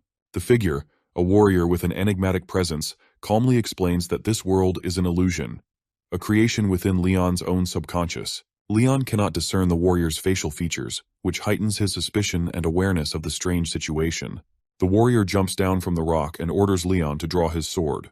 Without hesitation, the warrior strikes. Leon blocks the blow, but the force of it causes his sword to slip from his grasp. The warrior then thrusts his weapon into Leon's chest, yet Leon feels no harm. Confused, he watches as the scene resets, with the warrior returning to the rock, welcoming Leon once again. Determined to alter the outcome, Leon prepares for another confrontation. This time, he activates the Muller First form, surrounding himself with a glowing blue aura. With newfound determination, he charges at the warrior. Just as Leon believes he has gained the upper hand, the warrior counters unexpectedly, delivering a crushing knee to Leon's stomach. Collapsing to the ground, Leon is overwhelmed by the warrior's sudden counterattack. The warrior criticizes Leon for his lack of proper training before delivering a finishing blow, resetting the scene once more. Leon wakes in his bed, shaken but resolute, with our boy sitting by his side. Leon recounts the experience, expressing his strong desire to return to the illusionary realm and defeat the mysterious warrior. Our boy cautions Leon against repeating the same mistakes and advises him to reassess his approach. He encourages Leon to understand the mechanics of the illusion before facing the warrior again. Leon, still puzzled by the encounter, asks about the warrior's identity. Mikhail avoids giving a direct answer, but privately wonders if the warrior might be Leon's future self. Mikhail urges Leon to rest, as they have a journey planned for the next day. Leon asks about their destination. Our boy confirms that their ultimate goal is the parish, but adds that they will first visit the fairy forest. Alongside Leon and our boy, the group consists of Mikhail's trusted butler, Cassandra, and her knight. The group begins the journey to the fairy forest. Cassandra speculates that their destination may be tied to the mythical world tree. Mikhail confirms her assumption, mentioning its significance. Cassandra's knight, Helen, expresses skepticism about elves, criticizing their closed-mindedness and their belief in superiority. The butler jokes about trusting elves with large ears, prompting a light-hearted exchange between Helen and the butler that eases the tension. Our boy reminds the group that their goal is to reach the world tree. Leon asks about the purpose of the journey, and our boy explains that he intends to obtain branches from the tree. This revelation surprises the group. Helen questions how they will gain access to the fairy forest, and Mikhail confidently reassures them that it will not be difficult. When they reach the tree's roots, Mikhail announces that they have arrived at the base of the world tree. He explains that the roots of the tree stretch across the entire globe, acting as a conduit to its core, no matter where the tree physically stands. Cassandra senses the mystical energies surrounding them and observes that the exposed roots indicate the world tree is deteriorating.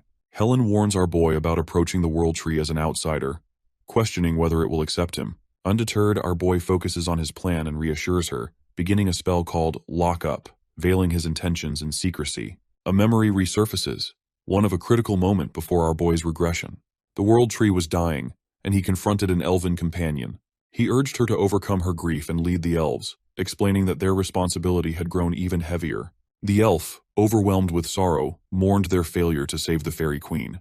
Mikhail reminded her firmly not to let despair consume them, insisting that hope had not yet been lost. Seth expresses frustration at being unwillingly dragged into these events, but she follows Mikhail deeper into the World Tree. She questions his purpose, doubting his ability to influence such a sacred place. Curious, she asks about the World Tree's significance. Our boy shifts the conversation, asking if Seth knows about the ancient entity tied to the tree. Seth explains the World Tree's connection to Asar and its role in maintaining the cosmic balance. She contrasts it with entities like the Guardian of the Tombs, which served sacrificial purposes. Mikhail theorizes that those who guarded the tombs were sacrificed, while beings like the World Tree represent the survivors. He anticipates discovering more about this connection as things unfold. As they move further, the vibrant life force of the World Tree becomes more apparent. The spirit of the tree appears, introducing herself as Yggdrasil and expressing gratitude for our boy's arrival. Yggdrasil invites them to sit and converse. She recognizes Seth as her long-lost sister, but Seth remains unimpressed, noting that Yggdrasil's demeanor has not changed. Yggdrasil explains that her current form is only a small fraction of her duties as the World Tree. She acknowledges Mikhail's knowledge of the eulogy, a revelation that elevates his significance. Our boy's connection to a holy item further strengthens his extraordinary bond with mystical forces. Yggdrasil surprises Seth by revealing that Mikhail has preserved Yggdrasil's sister. Seth, astonished, shares this with Yggdrasil. Seth then announces that our boy possesses the Thoth record, leaving Yggdrasil stunned. She turns to Mikhail for confirmation. He admits to possessing the record but downplays its significance, believing it might merely be connected to the demon god or a similar entity. Yggdrasil struggles to understand the weight of our boy holding the Thoth record, lost in thought about the gravity of the situation and the uncertain paths ahead. Suddenly, Yggdrasil undergoes a distressing transformation, her ancient responsibilities weighing heavily upon her. Yggdrasil begins to decay, a shocking sight for both Seth and Mikhail. Our boy realizes the cause is the demon god's blood, known for its resilience and destructive power. He now understands how the World Tree withered away before his regression. Yggdrasil admits that if she had completely eradicated the demon god's remnants, the outcome might have been different. However, her inability to do so became a critical turning point. Mikhail asks if Yggdrasil is bearing the burden alone, and she explains using a metaphor. She willingly absorbed a poison with a 100% fatality rate to protect the world. Seth, saddened by this revelation, shares in the weight of the moment. When our boy asks about Yggdrasil's remaining time, she predicts she has only 4 days left. Despite this, she expresses hope, as her core remains uncorrupted, leaving a slim chance for salvation. Mikhail connects this revelation to the past. Before his regression, Yggdrasil chose to perish alongside the demon god's remnants, but this decision allowed the demon god to wait for her death and descend upon the world at the right time. This insight fuels our boy's determination to find a way to save Yggdrasil and the World Tree. Mikhail specifies that he wants the finest and oldest branch of the World Tree, pointing toward its roots on the opposite side of the colossal tree. Nearby, an elf kneels in contemplation within the sanctuary of the World Tree, a place of refuge and spiritual significance. The elf, burdened with concern, seeks guidance from the ancient tree to protect it from the approaching threat.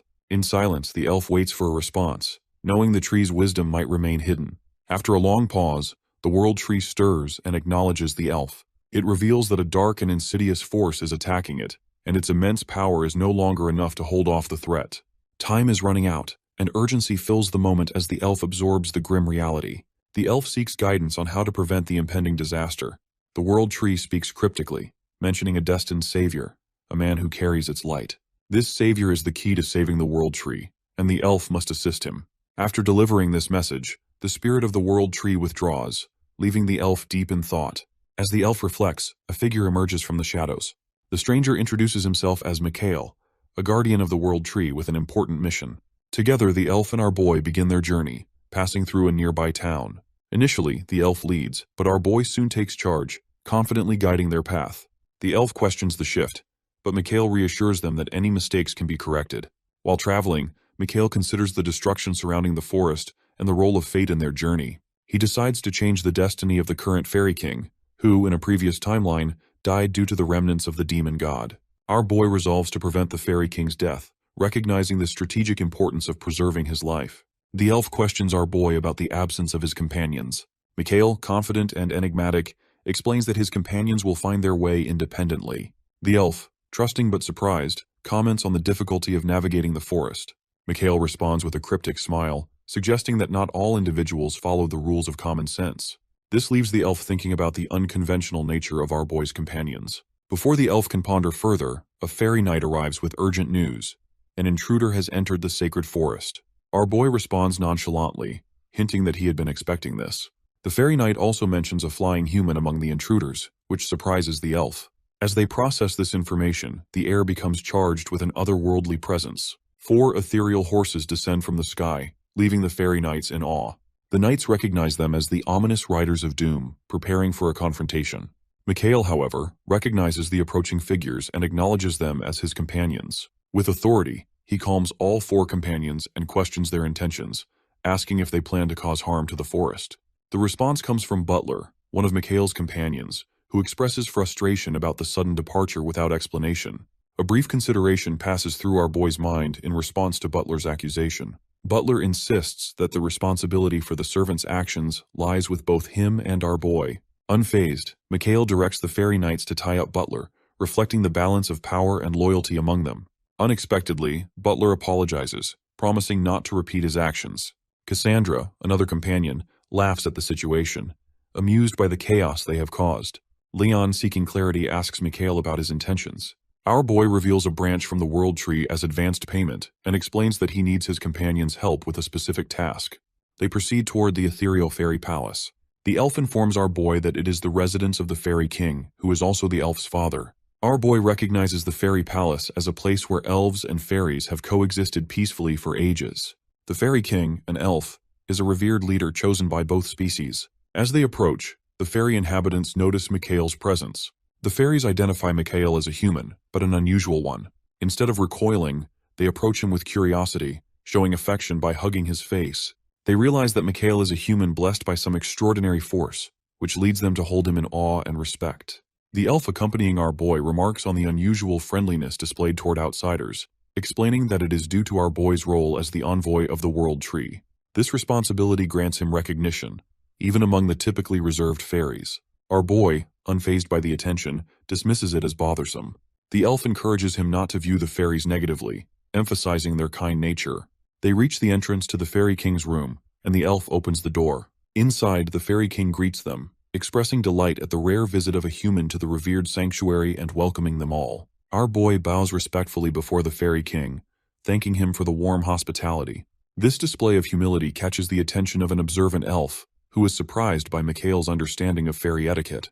The fairy king, intrigued, steps closer and remarks on the depth of knowledge about their customs. With a mix of respect and confidence, Mikhail begins to share a tale that leaves both the fairy king and the gathered company in awe. The elf and others, standing quietly on the outskirts, sense the weight of the moment. A blend of uncertainty and anticipation fills the air as Jihad steps forward, addressing the fairy king as his father. He reveals the appearance of the World Tree, a rare convergence of realms that transcends the ordinary. The declaration causes disbelief and astonishment to ripple through the court. The fairy king, attempting to process the gravity of the statement, questions Jihad's authenticity, stressing the need for proof, especially when it concerns something as monumental as the World Tree.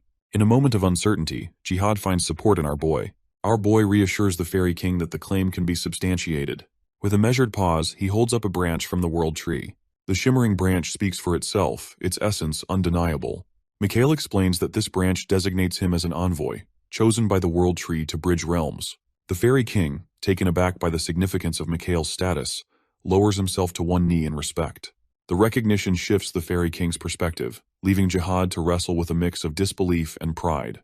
Recognizing the gravity of Mikhail's connection with the World Tree, the fairy king asks for his help to save the fairies. Jihad watches his father's plea, anxious and hopeful, uncertain of how this revelation will shape their future. Sensing the weight of the moment, our boy proposes a solution. He plans to create a tool to purify the toxin threatening the World Tree, using the power of the branch and enlisting the aid of a fairy workshop.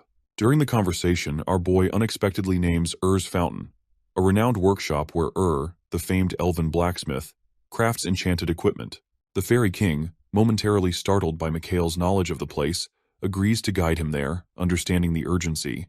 However, before they can depart, Mikhail makes another revelation, explaining that the toxin plaguing the World Tree originates from the remnants of the demon god. This shocks the fairy king. Skeptical, the fairy king questions the validity of the claim, unable to sense the dark energy that our boy describes. In response, our boy explains that the World Tree has been suppressing the malevolent force, acting as a barrier between realms. He suggests that the fairy king's weakened perception may be a result of the World Tree's diminished strength. The fairy king listens, clearly surprised and contemplative. Mikhail goes on to reveal that both the World Tree and the Fairy King had attempted to communicate, but their efforts had been hindered by their respective limitations. Despite the urgency of the situation, communication between them had broken down. The Fairy King urges everyone to focus on the immediate threat.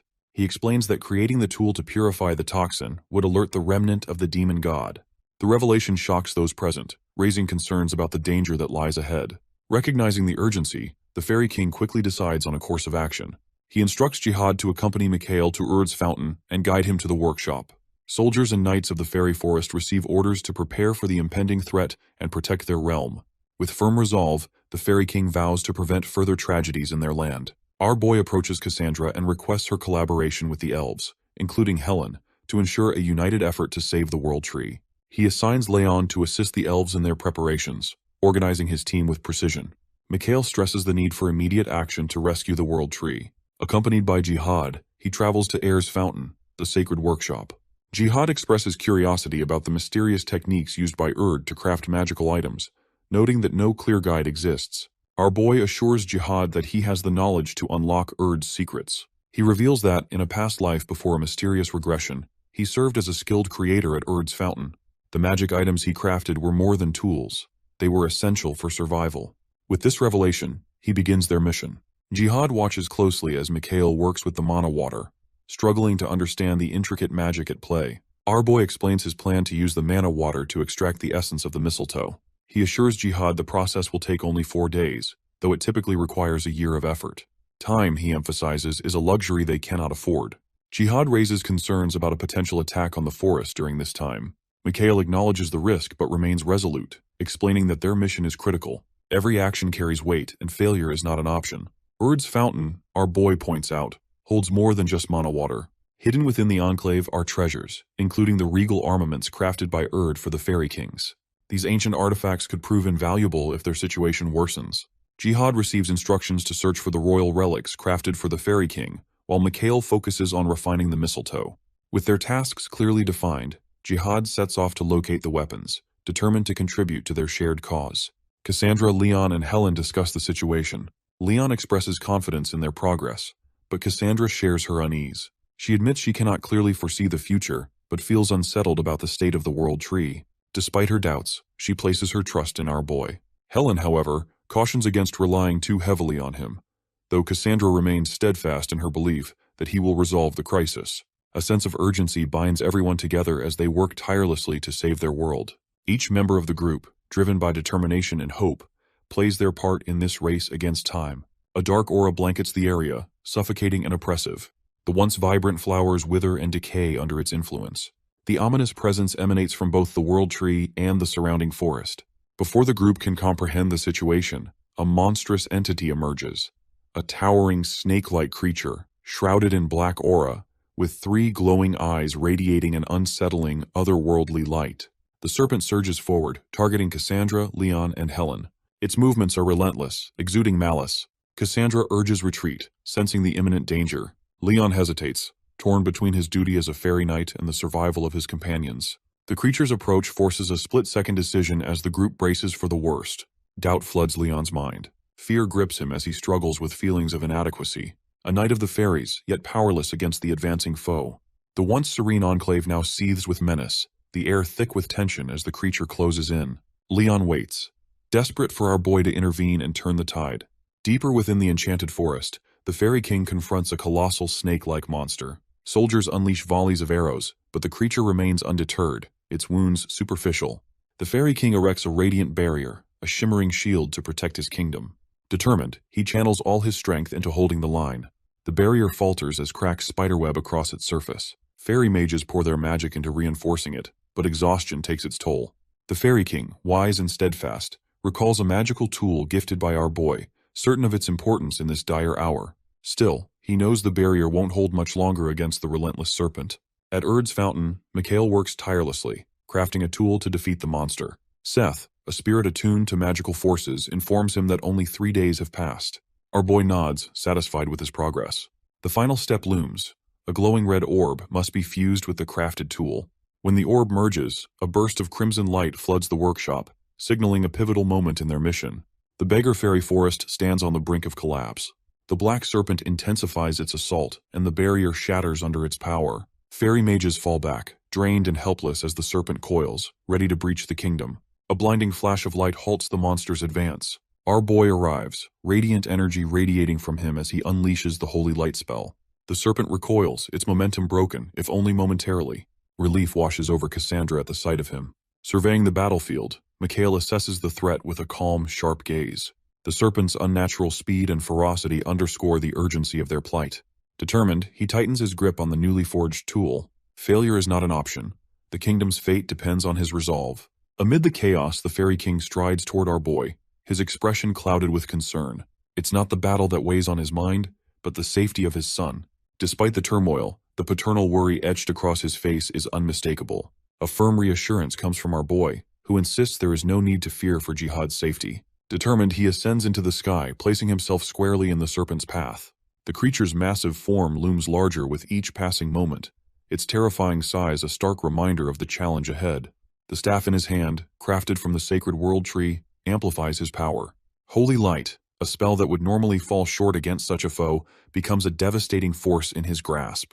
The advantage is undeniable, but questions linger in his mind. The origins of the creature trouble him deeply.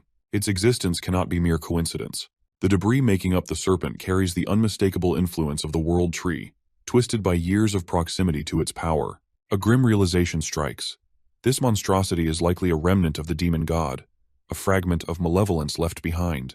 Regret courses through our boy as he contemplates the consequences of his actions. A decisive blow could end the threat, but it would risk irreparable harm to the world tree. A different plan takes shape, one requiring precision and patience to exploit the serpent's vulnerabilities. A sudden streak of blue light arcs through the air. The glowing arrow, imbued with holy energy, slams into the serpent's debris, triggering an explosion that shifts the tide of battle. The craftsmanship is unmistakable. It is the work of the Elven Lord. Looking down, Mikhail spots Jihad wielding the weapons of the previous Elven Lord, his timing impeccable. The explosion reveals weak points in the creature's debris, and a faint smirk tugs at his lips as he acknowledges the significance of Jihad's discovery. A quick signal to Seth sets the next phase of the plan in motion. Confirmation comes instantly, and Mikhail steels himself for what comes next. The serpent, partially exposed, opens its maw, preparing a devastating attack. Without hesitation, he surges straight into the creature's mouth with unwavering resolve. Inside, the grotesque mass shifts and writhes. The eerie resemblance between the debris and its surroundings stirs unease. Seth, observing from a distance, mutters her confirmation. This is undoubtedly the debris they had feared. Darkness envelops the space as ghostly forms begin to manifest. The sudden appearance of demon-like entities heightens the danger. Our boy, navigating through the corrupted core, finds himself surrounded by malevolent specters. The stakes rise with every moment as the heart of the monster reveals its true horrors. The debris reveals its true nature as Seth identifies it not just as a lifeless entity, but as a breeding ground for demons. Though the demons spawned appear unstable and weak, she warns that their fragility is deceptive. They can revive endlessly as long as they remain within the debris. Strategic adjustments follow swiftly. Our boy absorbs the warning and prepares for what lies ahead. A sequence of spells begins with circle expansion, fluidly transitioning into the complex divine gate. A massive mirror-like circle materializes above his head, but the strain proves immense, forcing blood to spill from his lips. The setback barely slows him. Regaining composure, he directs the radiant energy toward the swarming demons. A blinding beam of light engulfs them, reducing the threat in an instant. The potency of Divine Gate demands reflection. Its sheer effectiveness stands out in this dire situation. Seth, observing the decisive outcome, is struck by the spell's power. Recognition of its intricacy deepens her admiration, a reminder of the mastery Mikhail held even before his regression. Uncertainty lingers, however. The swift demise of the demon seems almost too convenient, prompting Seth to seek clarity. Her steps bring her closer as concern flickers across her face. Worry for his well-being mingles with curiosity about his strategic choices. The blood on his hand catches the light as he acknowledges the toll. Admission of overexertion comes with an explanation. Divine Gate's activation required immense mana. Using it in isolation was deliberate. Pairing it with other spells would have limited its duration to a mere 5 minutes. Despite the strain, resolve burns undimmed. The fight within the debris demands his unwavering commitment. Moments grow tenser as he delves deeper into the chaotic heart of the debris. The discovery of its core halts him. An eye, grotesque and pulsating, embedded within the mass. Seth's sharp gasp confirms the dread. It is the demon god's eye, the sinister force controlling events from the shadows. A malevolent gaze locks onto him and Seth as the eye opens, radiating ominous intent. Time becomes a precious commodity as the countdown for Divine Gate leaves 3 minutes. The eye retaliates, its attack separating them in an explosive moment. Quick thinking sends him hurtling forward with a blink spell, reappearing directly before the eye. 1 minute remains on the spell's clock. A yellow crystal emerges amidst the chaos, its glow an unsettling sight. Crushed under his hand, the crystal shatters as time dwindles to a precarious 30 seconds. The demon eye, enraged, prepares a devastating strike. Salvation arrives in the form of an ethereal arrow, its glowing trail piercing through the air. The well-timed intervention intercepts the attack, leaving Seth astonished as the arrow spares him from imminent destruction. Outside the debris, the precision of the arrow becomes clear. Jihad stands ready, responding to the earlier signal sent by Mikhail. He holds his ground as the battle reaches its peak. The demon eye looms ominously, and our boy steps forward, challenging its assumption that its connection to the world tree renders it invincible. A moment of reflection sharpens his resolve. Even in the face of failure and potential death, the fight against the darkness carries profound meaning. With unwavering determination, he unleashes a 7th circle spell, Eggrail, inspired by the enduring spirit of the world tree. The spell embodies hope and resilience, drawing strength from the tree's ability to persevere despite being consumed by the debris. Even in destruction, it left behind a single sprout, a promise of renewal and rebirth. Energy surges outward as Eggrail takes effect, its power focused entirely on the malevolent force within the demon eye. The spell carries with it the weight of countless struggles, symbolizing a final stand against the lingering shadows. A shift begins as the world tree's gratitude manifests. The curse afflicting its core dissipates, and the malevolent presence tethering the debris collapses. Jard, liberated from the weight of the past, aids in paving the way for a brighter future. The debris disintegrates, the dark aura vanishes, and the roots of the world tree brim with renewed vitality. A radiant glow spreads through the forest, captivating onlookers like Jihad, Marquis Lindell, and the Fairy Knights. Even the Fairy King gazes in awe at the transformation. Memories surface for Jihad, recalling a conversation with our boy where he promised that destroying the debris would allow the world tree to thrive again. A hint that Jihad himself would play a key role in its restoration offers him comfort now, as the prophecy comes to life before his eyes. The cosmic balance shifts subtly, and a distant call pulls at our boy's senses. The world tree acknowledges the vital role he played, expressing gratitude and declaring its readiness to once again protect the forest and its inhabitants. Calm and steady, he assures the ancient entity that all is in place, fulfilling his promise to save the tree. A hesitation arises as the world tree considers its part of the agreement. Mikhail desires its essence, a gift that would expand his power and increase the number of circles he can wield. Though modest compared to his life-saving actions, the request prompts deeper consideration. A decision is made.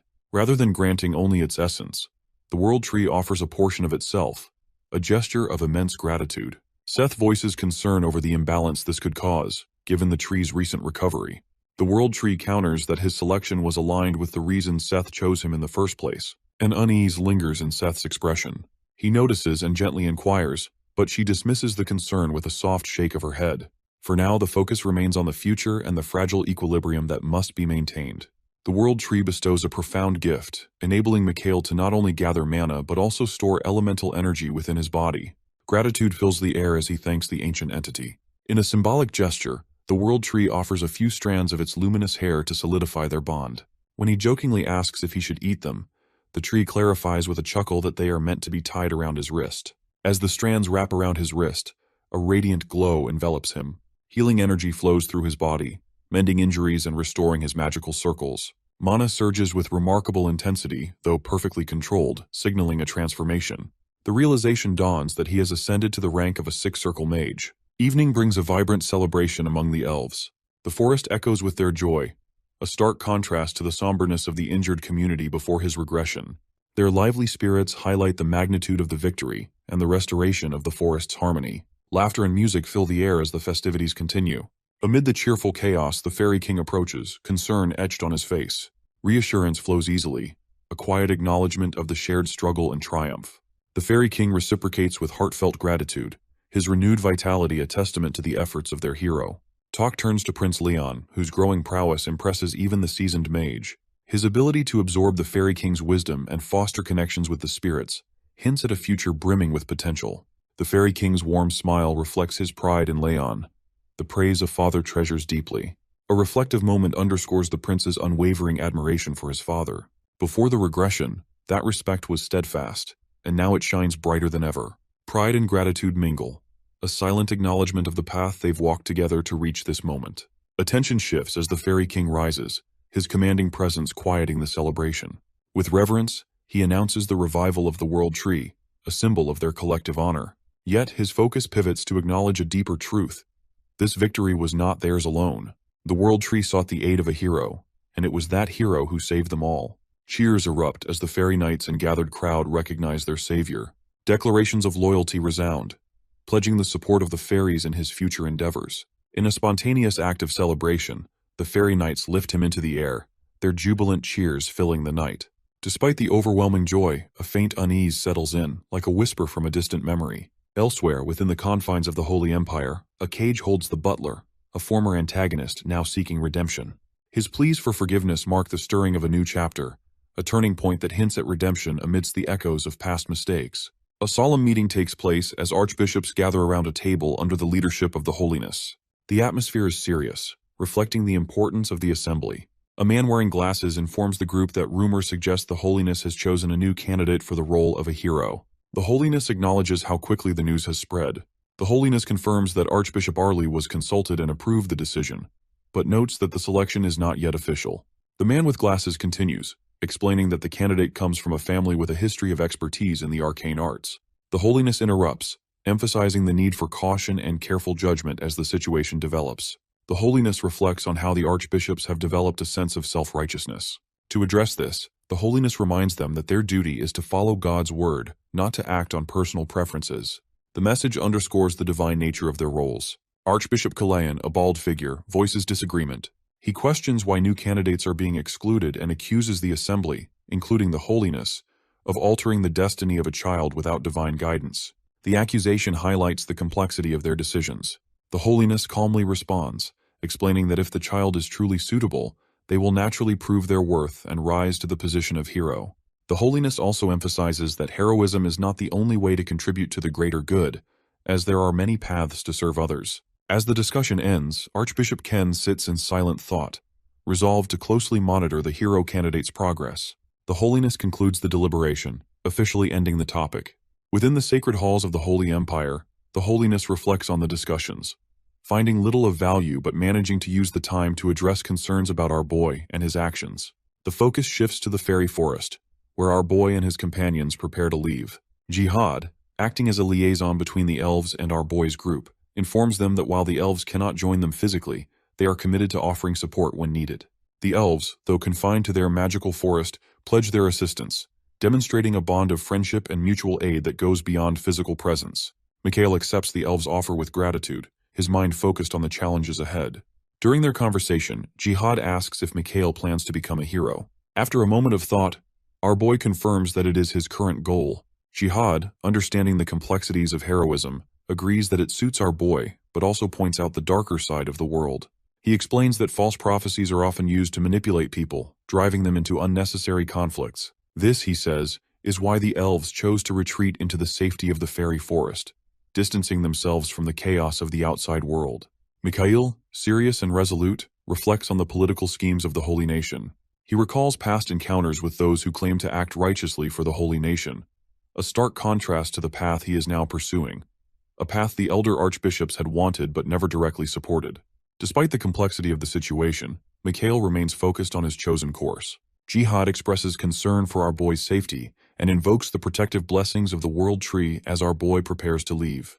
Mikhail assures Jihad that he is capable of handling the challenges ahead. They exchange good luck and mutual respect before parting ways. In a moment of wisdom, Mikhail urges Jihad to remember their conversation. Jihad, confused, asks for clarification. Our boy explains that bearing all responsibility alone is unnecessary, as it won't change the outcome. He hopes Jihad learns the value of shared responsibility and collective action. After leaving, Mikhail reflects on Jihad's situation. Despite being a beacon of hope and saving many lives, Jihad remains constrained by the past, a reminder that personal growth is a journey. Mikhail's thoughts shift to Jihad, a noble figure whose nobility, though admirable, can make others uncomfortable. Our boy feels a strong desire to support him in a way that goes beyond the burden of nobility. This intention brings a genuine smile to Jihad's face, acknowledging our boy's commitment. Jihad assures Mikhail that he understands and promises to carry this newfound understanding forward. It is a moment of connection that Mikhail had hoped for, signaling a transformative journey ahead. Our boy, feeling confident after playing a key role in saving the world, believes in Jihad's potential for positive change. As our boy and his companions leave the fairy forest, a new chapter begins, filled with revelations and uncertainties. Helen, a companion, expresses curiosity about Mikhail's identity, questioning him beyond familial ties. Mikhail responds plainly, stating that he is the sole son of the well-known Purges family. However, it's clear that Helen's question goes deeper than just family lineage. The spirit companion among them echoes Helen's doubts, recalling a time when she wondered if Mikhail might be of mixed blood. This disclosure creates a sense of mystery surrounding our boy's true nature. As the group processes these uncertainties, our boy feels the need for transparency. Feeling the weight of truth, Mikhail gathers his companions and signals that a revelation is coming. The group's attention focuses on him, anticipation on their faces. Mikhail discloses a secret. He has the ability to hear the voice of God. The revelation echoes through the silent forest, met with disbelief and skepticism. The group struggles to process the enormity of his claim, especially in a world where even saints were not believed to hear God's voice. Leon looks at our boy with a questioning gaze, finding it hard to believe. The spirit companion confirms Leon's doubt, validating the situation. Cassandra, curious, asks our boy for more details about the message he had received. Surprise crosses Helen's face, and she quickly advises Cassandra to let the matter rest. Mikhail, undeterred, smiles and shares the peculiar nature of the divine message. He explains that God had instructed him to take action, symbolically referring to the stagnation and decay in the current Holy Empire. Mikhail elaborates, lamenting that the empire had rotted completely under the influence of the elderly archbishops. Cassandra appears puzzled, prompting our boy to explain further. He clarifies that, like stagnant water destined to rot, the Holy Empire has become completely corrupted. The gravity of our boy's revelation challenges the conventional understanding of divine communication. He tells Cassandra that his mission, ordained by God, is to dismantle the corruption within the Holy Empire. With a determined spirit, Mikhail urges his companions to break free from the manipulative control of the old archbishops. Cassandra, momentarily speechless, struggles with the implications of their mission. The narrative shifts to near the capital of the Holy Empire, where the spire of the saints stands in the distance. Leon points out the spire, marking their arrival in the Holy Empire. Mikhail acknowledges its significance, understanding that it signals their entrance into the heart of the empire. As they approach a checkpoint before entering the capital, a worker greets them and asks for their names, nation, and purpose for visiting. Our boy hands over a letter containing an invitation from Archbishop Arley. The worker, surprised, assures our boy that he will examine the letter's contents. Unbothered by the worker's surprise, our boy confidently suggests that the worker must have expected their arrival. The worker, now more focused, promises to investigate the letter immediately. As the worker inspects the letter, a soft pink aura envelops it, indicating a magical enchantment. In response, the worker asks our boy for a drop of his blood on the letter. Mikhail complies, offering a small drop, which satisfies the worker. This confirms Mikhail's identity, allowing the group to enter the capital. As they cross into the capital, Mikhail reflects on the caution shown by the high elders of the Holy Empire, particularly regarding the selection of warriors. In the world of warriors, the dynamics are different. Even if they lose their official ranks, the essence of a warrior remains unchanged. Onlookers from the Holy Empire watch them, curious and observant. Our boy notices the attention he's drawing from the crowd, mixed with interest and uncertainty. Leon comments on it, and our boy expresses his intention to intensify that attention. He turns to Seth, the spirit companion, and instructs her to prepare for a demonstration. Seth acknowledges the directive, and Mikhail uses a tool crafted from a branch of the world tree to create an aura of divine power around himself. The display leaves the spectators in shock. This demonstration serves two purposes: showcasing Mikhail's capabilities and ensuring any spies sent by the old nobles of the Holy Empire witness and report it back. During the display, a butler discreetly approaches our boy and informs him about the presence of unwanted guests in the crowd. Our boy acknowledges the information and thanks the butler. He then grants the butler some time off, assuring him that he won't interfere with his personal pursuits. The butler is given the choice to relax, recreate, or solve a puzzle. Mikhail smiles and grants him a break, telling him to enjoy his time as he wishes. The butler, surprised but amused, thanks Mikhail and accepts the offer casually. Our boy then signals to Leon and the others that it's time to proceed. Meanwhile, inside the Holy Palace, a spy informs Archbishop Ken of the startling news that our boy possesses divine power. The Archbishop is shocked and dismisses the idea, arguing that the Walpurgis family's lineage is rooted in magic, making it impossible for them to wield divine energy. He insists that mana and divine energy cannot combine, calling the idea a myth. Struggling to understand this, he finds it hard to accept that Mikhail could use both energies. The spies then reveal another surprising fact. Cassandra is part of Mikhail's group, which leaves Archbishop Ken even more astonished. Our boy steps into the sacred halls of the Holy Palace, where a figure with blue hair thanks him for undertaking the journey. Sihan, the intermediate priest, is introduced as the one assigned to assist our boy. He mentions that the aura of holiness awaits them inside the room.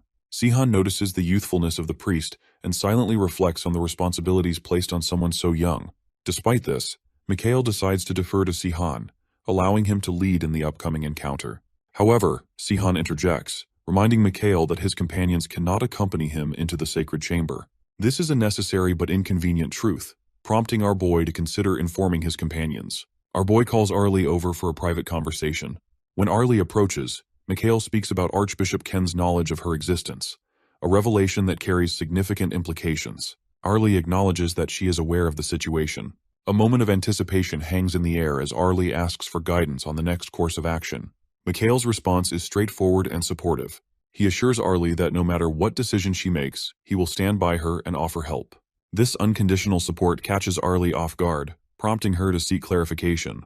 Mikhail explains that the decision is entirely hers, showing his trust and respect for her autonomy. Arlie acknowledges this and assures our boy that she will do what she believes is right. Our boy tells her that he trusts her to handle the situation.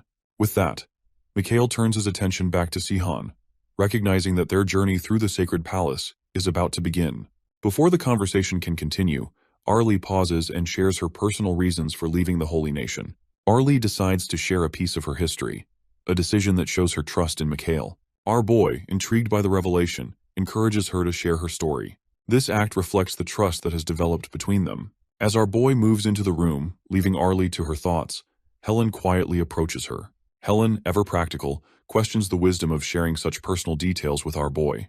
Cassandra, confident in her trust in our boy, calmly expresses her loyalty and reliance on the bond they've formed. Leon, meanwhile, admires the grandeur of the holy place, appreciating its sanctity and significance to the Holy Nation.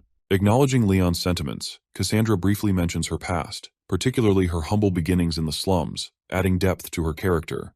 However, Helen, perhaps trying to protect Cassandra from unnecessary exposure, redirects the conversation. Cassandra reassures Helen that the past is just that, a chapter left behind. Describing the deep connection she feels with the Holy Nation, Cassandra tells Leon it is a guiding light that saved her from the hardships of the slums. She expresses a strong desire for the Holy Nation to maintain its essence, much like when she first saw its grandeur in the Holy Palace. Cassandra shares that Mikhail has given her the freedom to act as she chooses, and despite the elders' skepticism toward her prophetic insights, she feels the need to earn their trust through actions. The scene shifts to Mikhail, who is in a meeting with the priest Sahan. Sahan informs our boy of rumors about a supposed miracle at the front gates. Surprised by the spread of such tales, our boy confirms that it is indeed a manifestation of holy energy. He questions Sahan about the unusual nature of a magician wielding such power. Sahan, visibly impressed, expresses his fascination with Mikhail's magical abilities, admitting that he has never seen such power in previous warriors. Mikhail tells Sihan that he finds it strange, as he thought the Holy Nation had already chosen their next warrior. Sihan shares his positive opinion of Siegfried, the presumed successor, describing him as someone who compensates for a lack of knowledge with other qualities. Noticing Mikhail's serious expression, Sihan quickly apologizes, worried that he may have overstepped. Our boy, in turn, grasps Sihan's hand, acknowledging their connection and recognizing the potential significance of the intermediate priest in the unfolding events. As they approach the holiness room, our boy learns that Sihan, as an intermediate priest, has the privilege of entering first. Before parting ways, Sihan offers Mikhail a blessing, invoking the divine favor of Hika. Left outside the room, Mikhail prepares for his meeting with the holiness. When our boy opens the door, he is surprised to find Siegfried, with golden hair, standing before him. The unexpected encounter disrupts Mikhail's expectations, leaving him in momentary disbelief. A few minutes earlier, our boy questioned Cassandra about her departure from the sacred land. She explained that her leaving wasn't just about a disagreement over her prophecy. Cassandra revealed that the public version of the prophecy was distorted. She described a world consumed by chaos, set ablaze by a demon god, with blood flowing through the land. Amid this disaster, a hero would rise, symbolized by a lion with a golden mane and an inverted sun around its neck. However, Cassandra hinted that this hero might eventually fall. Mikhail is stunned. The hero's power is beyond the understanding of the holy nation, making it logical for the archbishops to hide such a negative prophecy. As he processes this, a realization hits. The golden-maned lion reminds him of Siegfried's golden hair. The scene shifts to the holiness room where our boy faces Siegfried. Seeing Siegfried triggers a surge of anger, but Mikhail decides to hold it back. After a moment of calm, he addresses the holiness with practiced politeness, thanking them for the audience. The holiness acknowledges our boy's respectful demeanor and responds. Mikhail then asks about Siegfried's identity. The holiness reveals that Siegfried is the prodigy of the Golden Lion Knights, a hero candidate. This means both our boy and Siegfried are potential heirs to the hero's mantle, and the next hero is likely to come from one of them. Representing chivalry, Siegfried offers a handshake. As Mikhail shakes his hand, frustration rises within him. The touch of Siegfried's hand seems to release his divine energy, subtly entering our boy's space. It feels like Siegfried is testing Mikhail's strength, silently challenging him. With a slight grin, Mikhail decides to respond, using his free circulation method to channel his own divine energy. A question lingers in our boy's mind. Did Siegfried intentionally connect their energies, or did it happen by accident during the handshake? The answer comes when Siegfried tries to pull his hand away but encounters an unexpected barrier of our boy's mana. The collision surprises Siegfried, who asks Mikhail to release his grip, warning that it could endanger his life. Reluctantly, Mikhail lets go, freeing Siegfried. The holiness, watching silently, observes our boy's divine energy closely, noting its purity in a moment of realization. The holiness recognizes that our boy's divine energy is unusually pure, possibly even surpassing his own. Intrigued, he asks Mikhail about the source of this energy. Mikhail confidently states that he received a revelation. The holiness, skeptical of the claim, admires Mikhail's ability to lie with such certainty. Siegfried, recovering from the ethereal encounter, interrupts, pointing out that revelations to humans stopped after the prophecy wars, and even the holiness has not received one. Our boy, with a confident smirk, dismisses Siegfried's doubts, arguing that the hero, being inherently unique, transcends the limits of the holiness, and questioning his divine essence is blasphemous. Realizing his mistake, Siegfried humbly apologizes, easing the tension in the room. Despite this, our boy remains firm and suggests they work together to study the prophecy for a clearer understanding. Aware of the need for a plausible excuse, Mikhail nods to the holiness and promises to share the revelation he received. His attention is suddenly diverted, however, when a mysterious girl appears before him. She moves with an almost feline grace and recognizes Mikhail's ability to sense her presence. Surprised, Mikhail tries to understand who she is, as she seems to manipulate time effortlessly. The time freeze creates a surreal atmosphere as she approaches him and asks about his perception of her. Considering her abilities, our boy links her to a rare group of individuals capable of such feats, the name Hekau coming to mind. The girl smiles knowingly, confirming our boy's suspicion.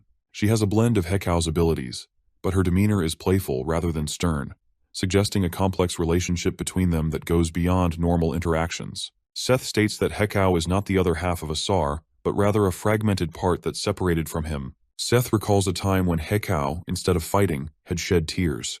This memory triggers an outburst, and in anger, Hekau pushes Seth to the ground before turning her attention back to our boy. She acknowledges him as the successor.